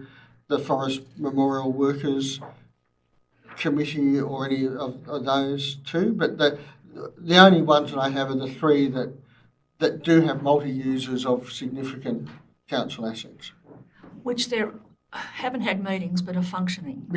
And they haven't had to. So what's the structure when one group gets shitty with the other group? And we've had that in the past. And you've come to meetings at Ranelagh where we've had to adjudicate between parties. Things that have substantially changed since when these groups were coming to blows, and we relied on a committee to sort it out, and whether that was an effective way of sorting it out is arguable in my view.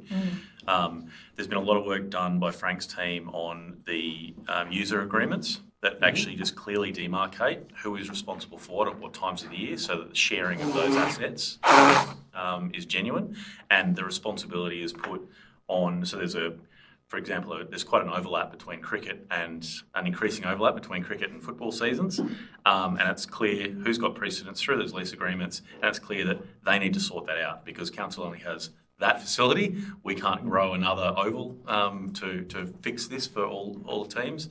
So it's very clear you guys need to resolve that. The reason why we're not having that argy-bargy is because it's being dealt with. It's still happening, but it's being dealt with baselined by those user agreements. So that's resolved all that stuff that happened in the past. Then what we come down to is, do they have any, are these groups having any decision-making power, compelling council to do anything? They don't. What they do have is a really important place in consultation, but just because they're the current football club, there are other users that may not be necessarily attached to that ground at the moment, but would like to be. And that's where our place-based consultation and the broader framework that we're doing is just trying to, so the mechanism, we don't have a mechanism specific to these people in here because it will roll into our general consultation that we're rolling out more broadly into each of our communities around their places and the themes. So that's how it will happen rather than being focused just to those discrete user groups. Who's the Huonville one? No, because we called them together in different. The last time we engaged on that, we had about 20 plus groups come together, and the reason to talk about that was we had a very honest conversation about all the argy-bargy. Look at, there's 20 of you here all fighting over this same terrain, and we brought them in to be really honest about that is the extent of the facilities we've got at the moment, and our most significant opportunity to understand what could happen in the future is Huonville 2.0.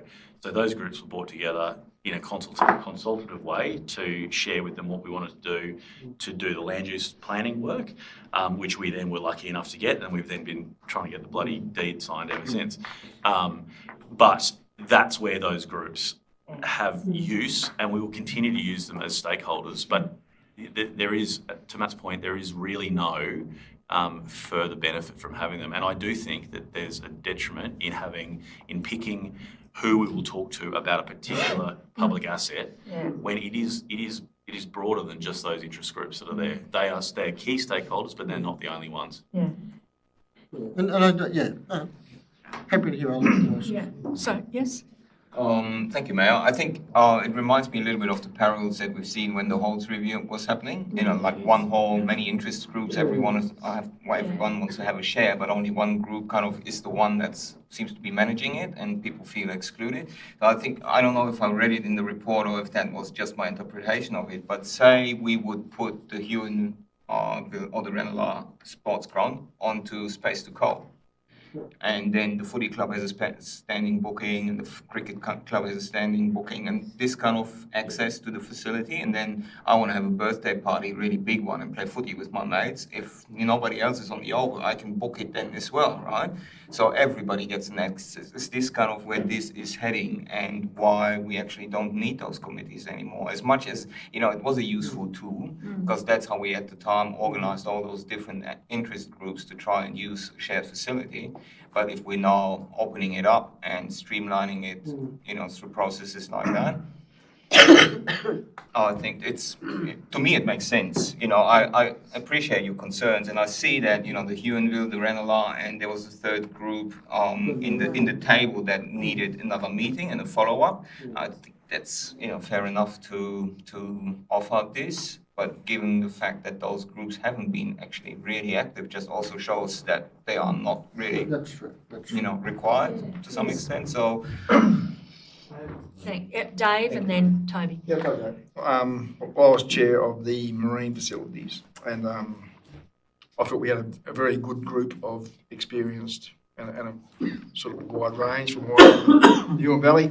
But they probably had no real power or function, but they did offer a lot of advice on, especially with mast on design of the slipways and things like that, the boat ramps and things like that. So we haven't met for quite 2 years, I would think, and there's been no sort of mechanism to say why we needed to meet. But I think if we don't meet, we're going to lose all that potential knowledge or advice you might need in the future sometime. Yeah, but if you went to a community and you had to do something with one of Yeah, them. the trouble is, if you haven't got a structure to follow, you just don't do it. I mean, Don't do and what especially- though? Don't especially- do well, what you, though? you don't meet. And talk. And then when you do need it, you've lost that connection. So I'm not arguing against disbanding it, but we haven't got a way of There's no connection. just communicating with these. They're experts in that field. So, and I don't know how you do that. It's probably I've got to get off my ass and go and do a meeting, but that was not my role. Rebecca Bell used to organise it all and say, here, we're going to meet here and do that sort of stuff. So perhaps we need instruction that once every 6 months, you're going to meet here and that's it, and that's it. And then you do that. But if you just leave it to you need to do it and you just don't do it, you lose that connection. Yes, Toby. I have 2 points.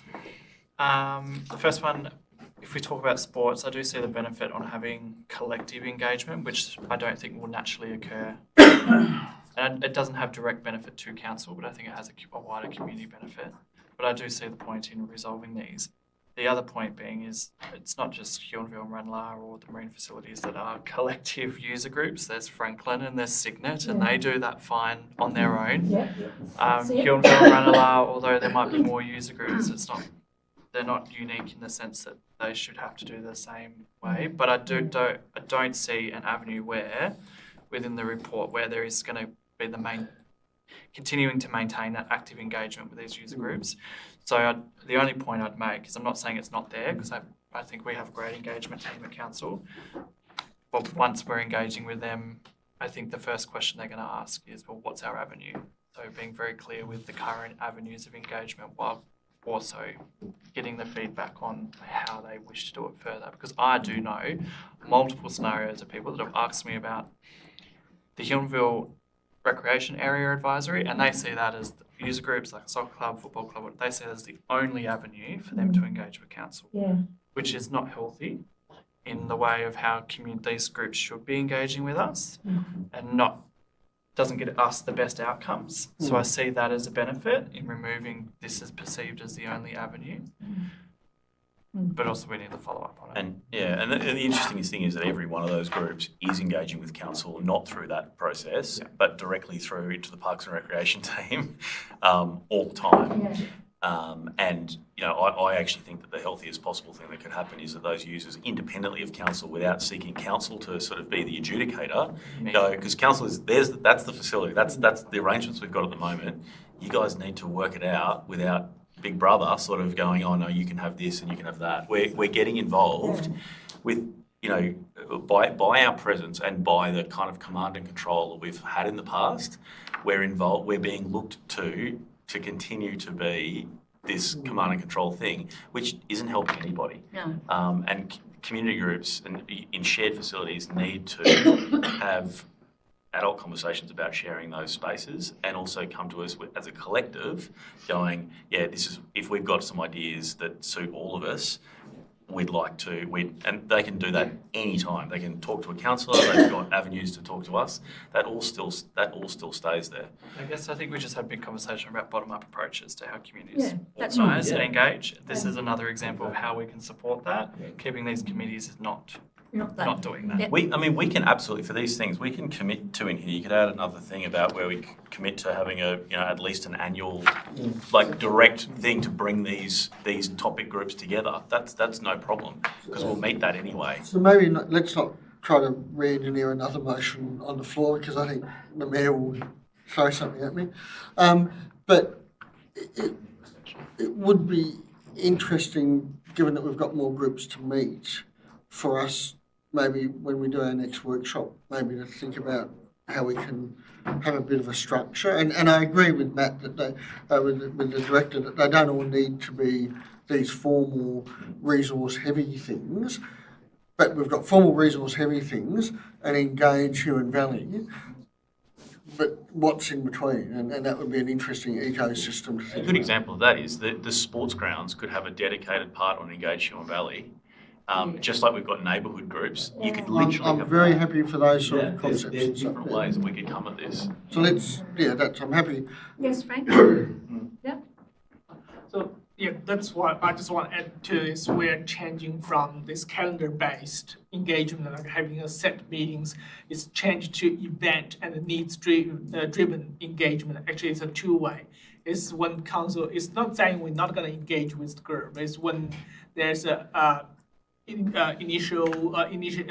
initiative or proposal that we go out to engage with specific questions and scope. And also, meanwhile, if the group get together, believe there's a specific topics or issues need to be raised with council, it's always there, our doors open. And like Lockie mentioned before, our property and rec team interact with those groups on a weekly basis. So there's always opportunities there. Okay, so, sorry, Paul. Yes, I did say you next. Yeah, I agree with Dave that there's certain theme-based things. I think arts and culture is the same, that you need to have council needs to have a catalyst role that brings people together and listens to the issues that they have. And I don't think it's a committee thing, even after working as the Arts and Culture Committee councillor for a long time. It was quite repetitive and there wasn't a lot achieved. But what was achieved was the sense that all of those people who are experts in their field and know what needs to be done got together and talked about it. Yeah. So maybe we should just add one thing at the end, that council considers regular theme-based events so Dave could pull together all of the people and. Yep. And if it's set as a regular thing, then it'll happen. We do actually already have that set, because as when we first set on our new engagement approach, it was always about, it's commenced with place-based, and we talked about moving to theme-based where it's needed. So we've You have to, and Yeah. some things just aren't place-based. yeah, well, and that's the, I'm saying we've actually already got that, the rationale and the decision to go ahead and do that. So we don't necessarily need to add it here, but if you want it for comfort, you're more than you can. If you want to be. I'd like to see council just remain that catalyst, and just keep those things rolling. In some way. No offence to Frank's comment, but that's a very transactional thing. When something breaks or when we need to hire something, it's, one organisation or the other. Whereas I think what Paul and others are picking up on is we want that community leadership to drive. Sometimes we need to be the oil that makes things work together. Frank was talking about both, though. He was talking about if the community's identified a thing, or just like we had, Huonville Reimagined is the opportunity to potentially really change it. We reach out on those things, not just little Us things. the trouble is it's us reaching out, so we're not. It's a bit like the whole thing about the Transformer thing. It's like community-led stuff. We would go to the community groups as well and say, in the meeting after this, if we resolve to change these, we will be being very clear with this is your avenue to contact us, to reach out to us, and if you as a collective have a big theme to talk about, come to us and we'll arrange that What meeting. that mechanism is, I suppose, is where I'm a bit. Just literally that group coming together and sending us an email. It doesn't have to be. We don't have to overthink it. Okay, Yeah. So. Councillor Jessup then. Yes, Councillor Robinson. Should we put some wording in about that? That's just. I kind of like maybe you have both. What committees and No. It's just the informal or non-organised community thing, but you also have it as an event, as a sort of tradition thing. And the thing that occurred to me was like for our mask facilities, our marine facilities, maybe you have a get-together of stakeholders the weekend before trout season opens. So it's a great opportunity. I'm sure you would get support from people coming down to say, oh, here's an update on our rules, or this boundary's changed here or whatever. So it's a really great community engagement, and it's celebrating some of the good stuff that makes the Huon Valley us. That's part of our job to deliver. And maybe at the rec ground, it's at the end of the winter season, just before you get into the workload. So if there's works upcoming that potentially need some awareness or consultation or whatever, like there will be a time each year, I'm suggesting, that could become a tradition. That's an opportunity to do the consultation, but and also an opportunity to say, hey, this is great that we're getting people out catching fish in the river or paddling their kayaks or, things like that. Yeah, there is a lot of people that already do a lot of meetings. I'm sure there's going to be a lot of these committee people that are not going to be sad because they're already doing meetings at their own organisation. And what community lead is that they can ask us to come to that as opposed to waiting for council to go, we are now ready to meet with you via our Fishing committee. association. Just reach out. We've got to stop this that they can't come and ask. We don't have to be that leader of everything that happens. Yes, Toby. I'm just going to say I'm happy with the motion as is. I don't think it needs an amendment, and I think this is a much broader conversation away from the motion because this also has the GMPRC committee and things in it. That's a good change. Yeah. All right, Councillor Jessup. No, Paul, you're happy to. I do I think we don't need see any to. harm in just suggesting having a line saying that council calls and advertises regular theme-based events to gather people from across the valley. Is that going to commit us to something that's going to later come back? Regular. I don't want to make something that's going to I didn't be. say annual or anything. Regular could be biannual. Maybe Councillor Gibson could just commit to.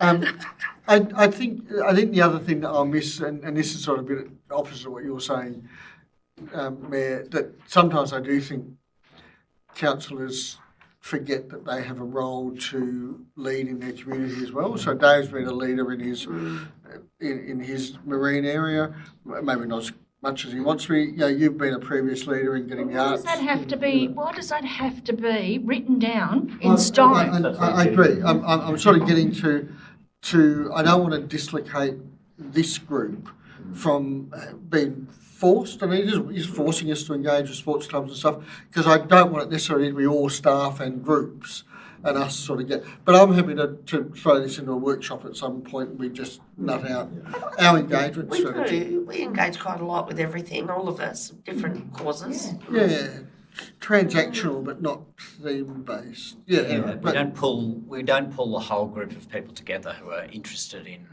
Like tourism, in the for example. arts Yeah, or get all the tourism people or together. whatever. I just think it's a much broader conversation. Yeah, I agree. Yeah, We can't let's establish do those it. themes right now. Let's do some engagement on that. But we have to do some groups anyway to close down those other ones, so maybe we can float some ideas with those groups. And If you can get it in the next few months. Well, we'll be limited for time.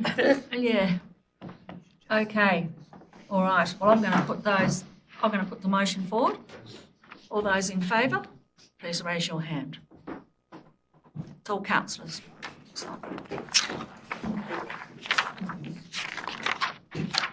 Thanks, Toby. Report number 17.008/26. Ranelagh Showground Precinct. Asset ownership and maintenance arrangements with the Ewan Agricultural Society. I'll refer the councillors to the recommendation. Do I have a councillor to move the motion, please? Councillor Robertson and Councillor Gibson. Yes, Councillor Robertson, do you wish to? I'm happy with the motion. You're happy with the motion? Okay, do I have any? Yes? The only thing I was going to suggest, and it's just an accounting thing, that when all of these figures, you know, go into the financial papers, it's often very hard to read, and I was wondering whether we could report this as a special item where all of the financials for that are there so we can see it. It is hard to read. It's just hard to understand what's going on Yeah. overall if it's not all together. Yep. A suggestion. So sorry, when we report the finances ongoing, sure, yeah. That's, I think we want to, we'll need to highlight this anyway, because it is a regular transaction. Yeah. Yeah. Just a good way to handle those things. Yep. To say these are all the figures from this, and this is how it comes out, rather than having to search through. Sure. Yep. So being part of the rec committee sort of thing, this would have been a good example, one that we would have taken to that committee and talked to, because I'm confused about why is a cricket club and the She Shed being treated differently to the Ag Society? Because you're keeping ownership and I'm assuming your maintenance responsibility for those Correct. buildings, all the other buildings you're saying it's going off. Mm-hmm. So why isn't the She Shed being offered a lease-ish style thing over their building? To own the building. Yeah. Happy to do that as well if we'd like to. Oh, I'm literally just asking. It seems They wouldn't be there then. They'd be gone. And we are talking about, so we're transferring ownership to the Ag Ag Society? Correct. Yep. Yeah, because there would be double counting, like the Ag Society used to insure them at one stage and all sorts of things, so I suspect there was double counting. Historically, we had a period where there was assets everywhere, and they weren't on any asset register. And so the early days of improving asset management in Hewitt Valley Council, and this is going back a long while now, was to get any asset that is on our land and put it on our asset register. So council effectively made a decision at that time that we own all these things, we are insuring them henceforth, we're depreciating them henceforth, But many of these groups, as we know, the Signet Men's Shed's another example, have long-standing, hang on, we built that, that's our thing, whatever. Human built a lot of that. Correct, and that's effectively what we're recognising. It gives them other opportunities to go ahead and maintain, look after, enhance these assets themselves. Whereas other ones, like the She Shed, build the one where the She Shed is currently in a lease, like the cricket club, they're different. They're just more aligned to assets that council did have that supported the sporting. So we've talked to the cricket club. They don't want to. Sorry, Mayor. So the approach is we're going to talk to individual users on the ground, and in general, the principle is here, and that's how we frame our conversation. Is our principle is if you're exclusive use of a facility, we encourage or we would like you to take it over, or you open the door to share it with others. That's effectively the conversation, how you get framed. And that we believe it's probably more fair and equitable to other community members or groups. So particularly for those exclusive use but not fully utilized facilities, so we put the pressure effectively on the clubs or the groups to open the door to share with other community group if they don't want to own the building or the asset. So I take it for this then that we'll be visiting the She Shed and the cricket club and suggesting they open their doors up to other users. Not the She Shed, because they've got a particular use, but the What about cricket club Already was do they? already done. So that conversation was had largely last year with Yeah. getting soccer in there in the off season, and that will continue. Well, Ag Society used to always use the cricket club anyway, on the day. Yep, okay. So the primary thing here was there was an opportunity that was amenable to both us and the Ag Society to sort out them as a significant owner of all sorts of assets all around the place that are very bespoke to what their needs are, and clean that up. Yep. Get it off our asset. And get it off our list, and it gives them a whole bunch of other opportunities for other funding, etc.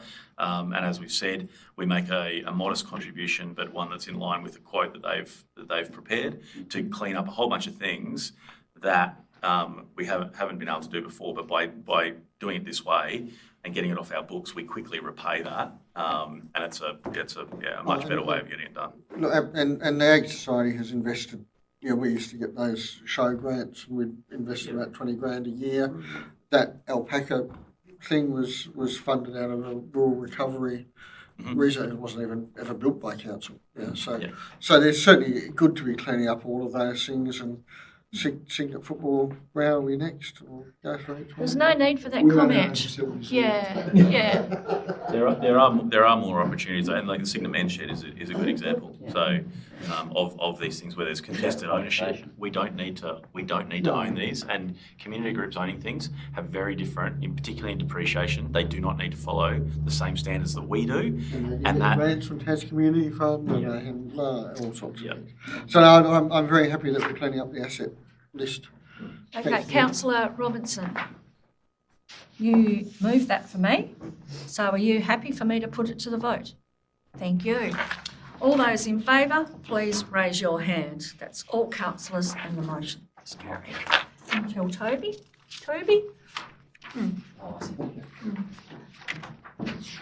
He had to step out. That was one of his things. Yep.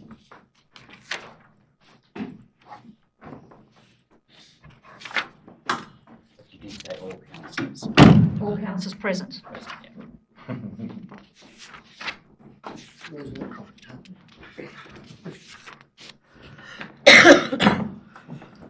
Okay, thanks, Toby.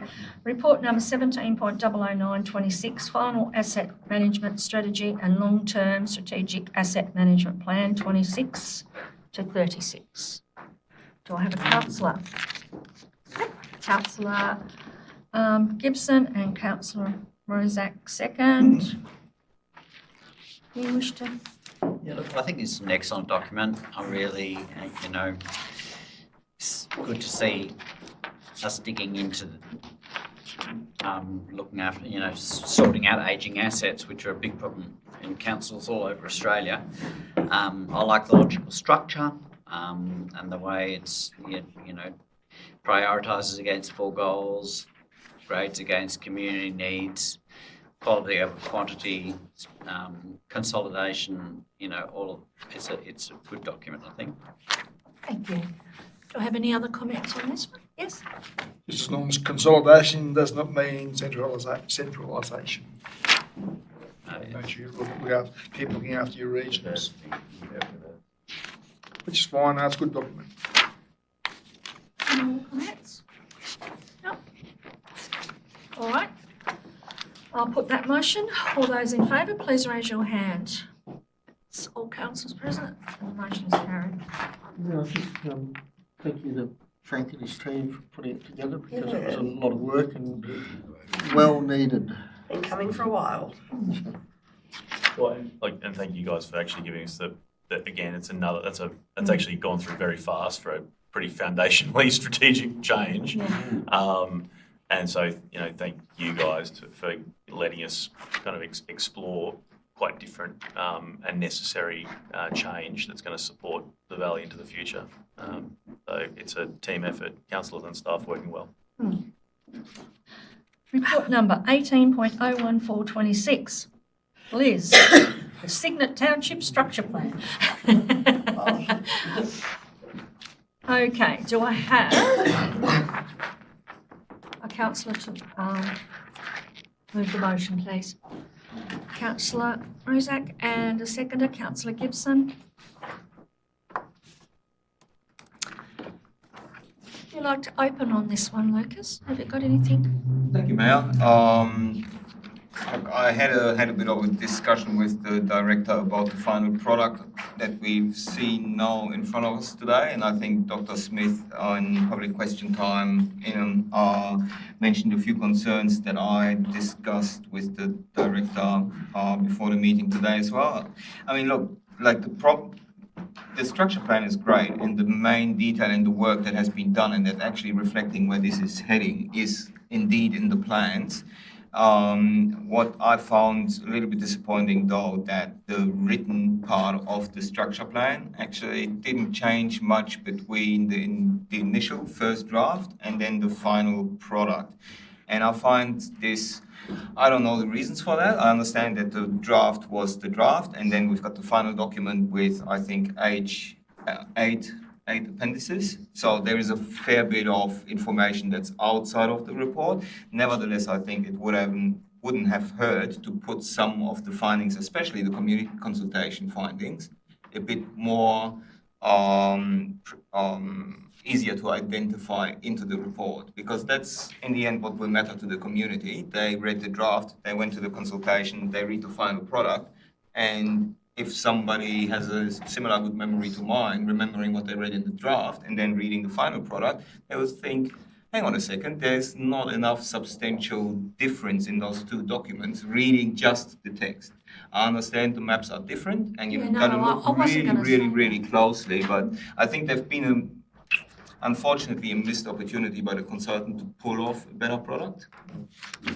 But regardless, it's still a good body of work, and I think it's still going to be, steering Cygnet into the right direction. I just wish the consultant didn't run out of steam at the end of it. Well, and in fairness, if you made a recommendation, doesn't mean it's going to be. Like if you wanted something in your town and you said it, didn't necessarily mean it's going to get in the document, does it?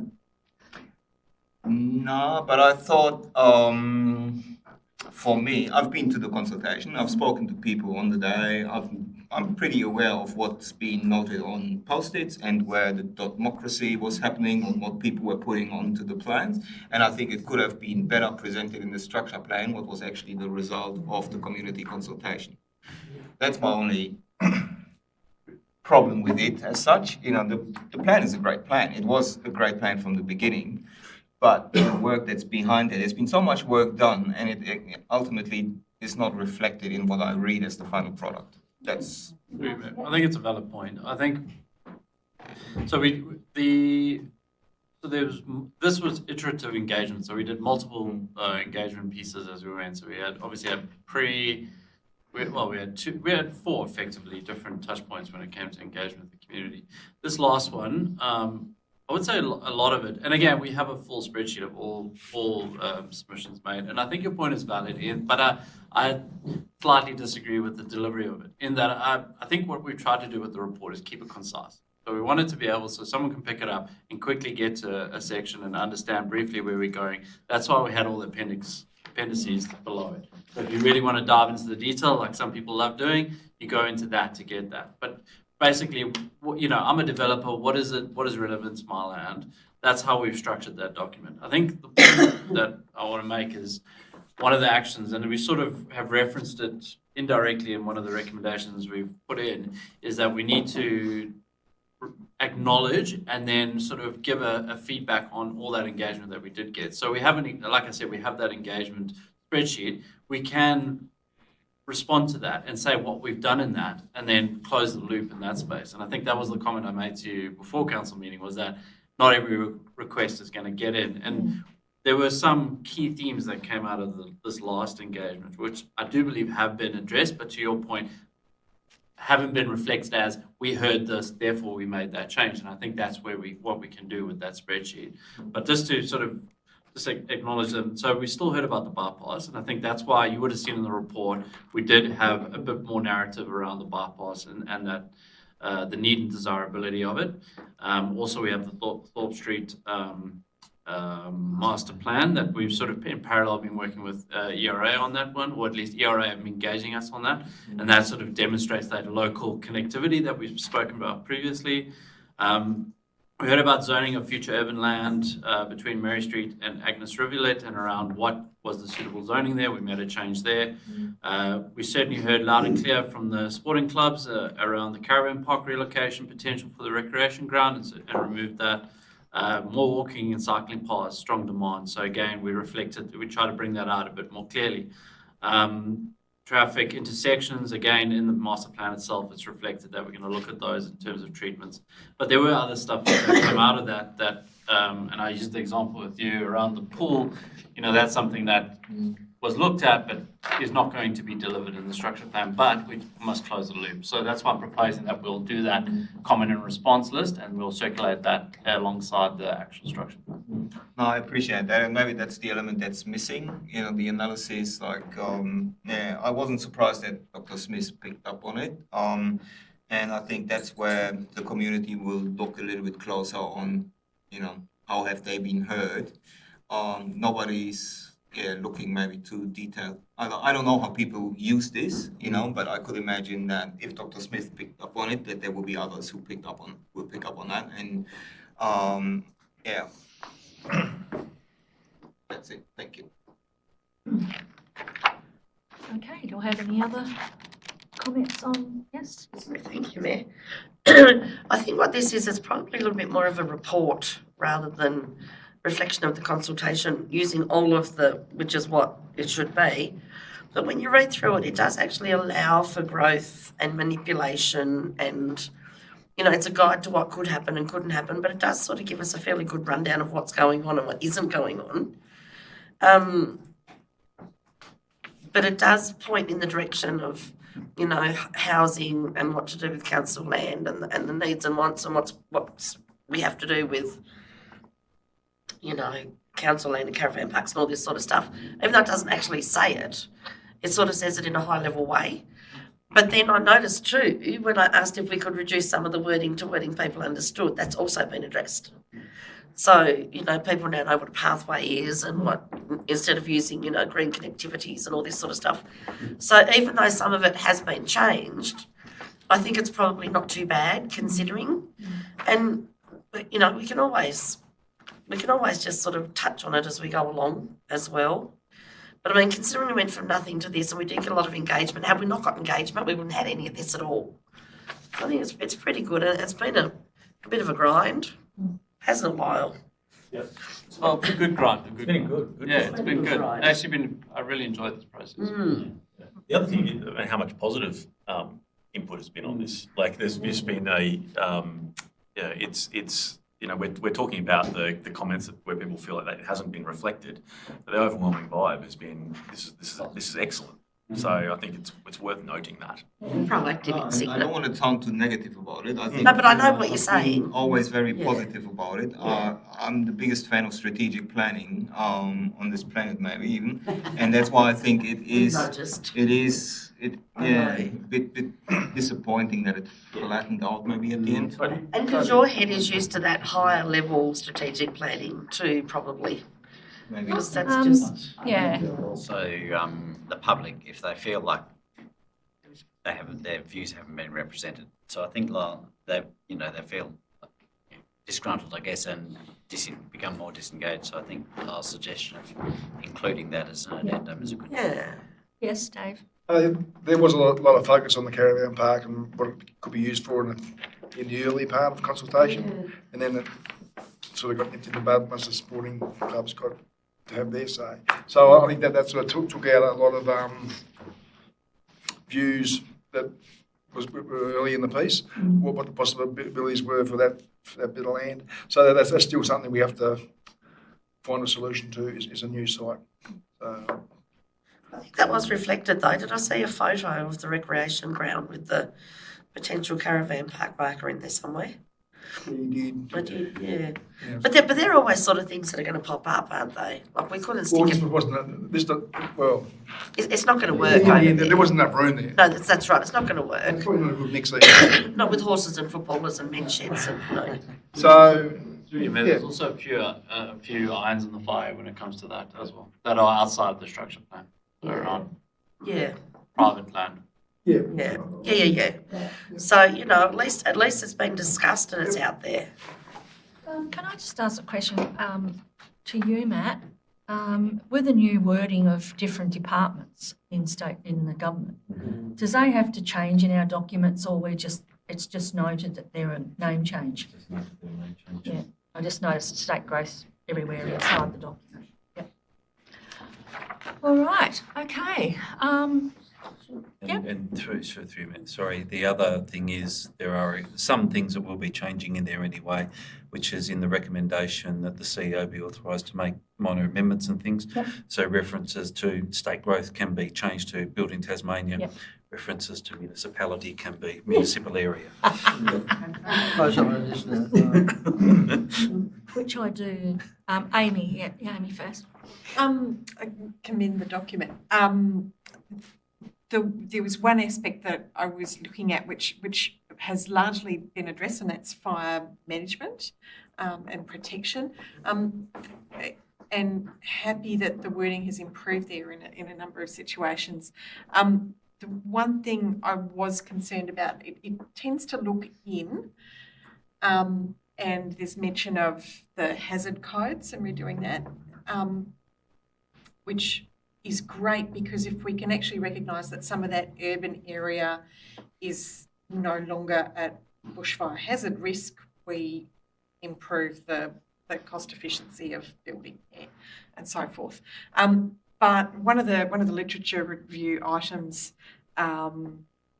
was talking about the risk of bushfire at interface and town edges, and part of what this structure plan does is expand some of those town edges. And I felt there was a gap with the structure plan not looking out at the broader bushfire risk that might come towards Signet, and whether changing those edge locations of the town area increased that risk potentially, or whether it managed it better. It's basically I'm just concerned that it's a gap. Okay. Mark. Yeah, yes. Sorry, can I respond? Yeah, you can. That sort of work we've decided is in the action plan, and it's given the detail that is needed for that, it's in the action plan as an action to be undertaken. Next, I know Section 4 of the motion has a number of actions to get SAPs and things like that off. Just to help set our expectation as, well, maybe future councillors, what sort of timeline do staff see on how long before those things are sort of in place and we're ready to press buttons on, cut ribbons, plant trees. Yes, I have. I've cut one. Great, Mayor. What we will do once this is endorsed is we will update the 5-year plan that we have to reflect the new the new work plan and embedding some of these actions that are key. But notwithstanding, we are with our work in the statutory planning space, we might use some of their capacity to then assist us in the SAP development in the strategic planning space. So I'm very keen to get some SAPs on the ground. So I'm looking in the next 12 to 18 months to be at least starting, if not midway through, getting that done. So we'd be wanting to get to sort of start to present things to the Planning Commission in sort of 12 to 18 months to get them. So we've just gone, we are in RFQ at the moment for the SAPs for Huonville. Yes, I saw that. Yeah, so that's indicative of we've delivered the plan, we're now getting into the SAP space. So mimic that sort of time frame with Signet. So this will be reviewed 5 yearly. Minimum of 5 yearly. It's something we will review regularly, especially when we have significant changes, be it changes to the planning scheme, RLPS or anything like that, we would review it. Okay. So can I just, was Liz's question 3 yearly? Pardon? Did Liz request 3 yearly? Or New period, yeah, 3 yearly and 5 yearly. Yeah. We're growing faster than expected, aren't we? We have been. We have, yeah. Has that slowed? Well, our land will limit. We're going to get some really good information out of the upcoming census to make a decision on that. Yep. Yeah, because we have been really flourishing. Yep. But that's all right. So if it was set at 5 years and we needed to rein it in, could we do it earlier? Of course. Excellent. Thank you. That was my question. Through you, Mayor. Census is a good example of a key data set where we go, right, okay, we've got a whole new data set here, let's have a look at it and Signet reflect has on. boomed a lot and probably needs a little bit more focus than others. But yes, as long as there's an opportunity. Notwithstanding, it's likely to change the phasing of so what we've provided for is housing supply. And then the SAPs will obviously then assist with the typology, the variation in types of housing. But your housing supply, so if census is showing us a slowdown, that'll push out those future urban and investigation areas coming online. If it's showing increased growth, it will then fast track that. So that's how we're going to be. So we'll be reflecting on our actions in the action register based on that data that comes through. It'll also give us demographic information as well, which might change what we want in those typologies of houses as well. Timing for a census, wasn't it, for us? Yeah, we did. We planned it very well. Yeah. Thanks, Lyle. Just another comment. I'm very happy to see the higher density stuff and the multi-level stuff, not by getting higher density, by just putting all those little 2-bedroom apartments and together and cementing between them with driveways, which sort of is what we call social housing these days, unfortunately. But it's a really, it feels like a growing township community with a mix of ways that people can live, which is fantastic. Not little Yes, boxes. Dave? Just one quick question, and probably they can't give you the answer, but we've identified residential areas that are already zoned correctly. How do we get those old farmer landowners to become developers? Do we talk to them at all, Lyle? Yeah, so irons in the fire is another way of saying we're engaging with different landholders and developers and that sort of thing. Yeah, so that's what the team, aside from structure planning, Kate and Rong are engaging actively with a whole range of opportunities in that space. We've got our own land, we can move on quickly anyway. We can ask them nicely. I mean, you already see the response in the Thorpe Street master plan that's been proposed before we've even completed the structure plan, and our response to that. I think that's a really positive step forward, and there's more work to be done on that. But that's an excellent response from a long-term farming family, delivering something that we would not have seen, I don't think, unless we had commenced this structure plan work. Okay. Okay. It's really positive. Yeah, Can Marcus, do you have anything to close on that, or? Just tempering my critique maybe a little bit. I'm honestly happy with this plan. I just think an opportunity has been missed. Great work on everybody. Noting the final review has been done by Lyle and by Kate. Thumbs up for pulling it all together. Great report, and Signet can look into a brighter future with this one. Not only you're reading, but you know how to talk it. Walk the talk, don't you? That was a fantastic backflip. Commonwealth Games. So is that the end of your backflip? Yes. Yep. I shut up now. Thank you. Okay, all right. All those in favour of that motion, please raise your hand. That's all councillors present, and the motion is carried. There you go. We're about to move into closed. Thank you for, sorry that I did ask the question, Liz, if I could have moved you up, very but I much. couldn't. Thank you, Lyle. Great work. Thanks, people. Sorry we kept you up. 10 o'clock. It's my no-no time too. All right, Toby's going to, okay guys, Toby's going to take over. For quite some time. Guys. Toby's about to take my seat. Okay. So you can go through, I'll close off and then, yeah, okay. We're about to go into close, so I'd like to thank those in the gallery tonight and those for attending online. The recommendation is that the meeting now be closed to the public at 10:09 p.m. pursuant to Regulation 17 of the Local Government Meeting Procedures Regulations 2025 to discuss the following matters. Do I have a councillor to move a motion to go into closed? Councillor Gibson and Councillor Thorpe.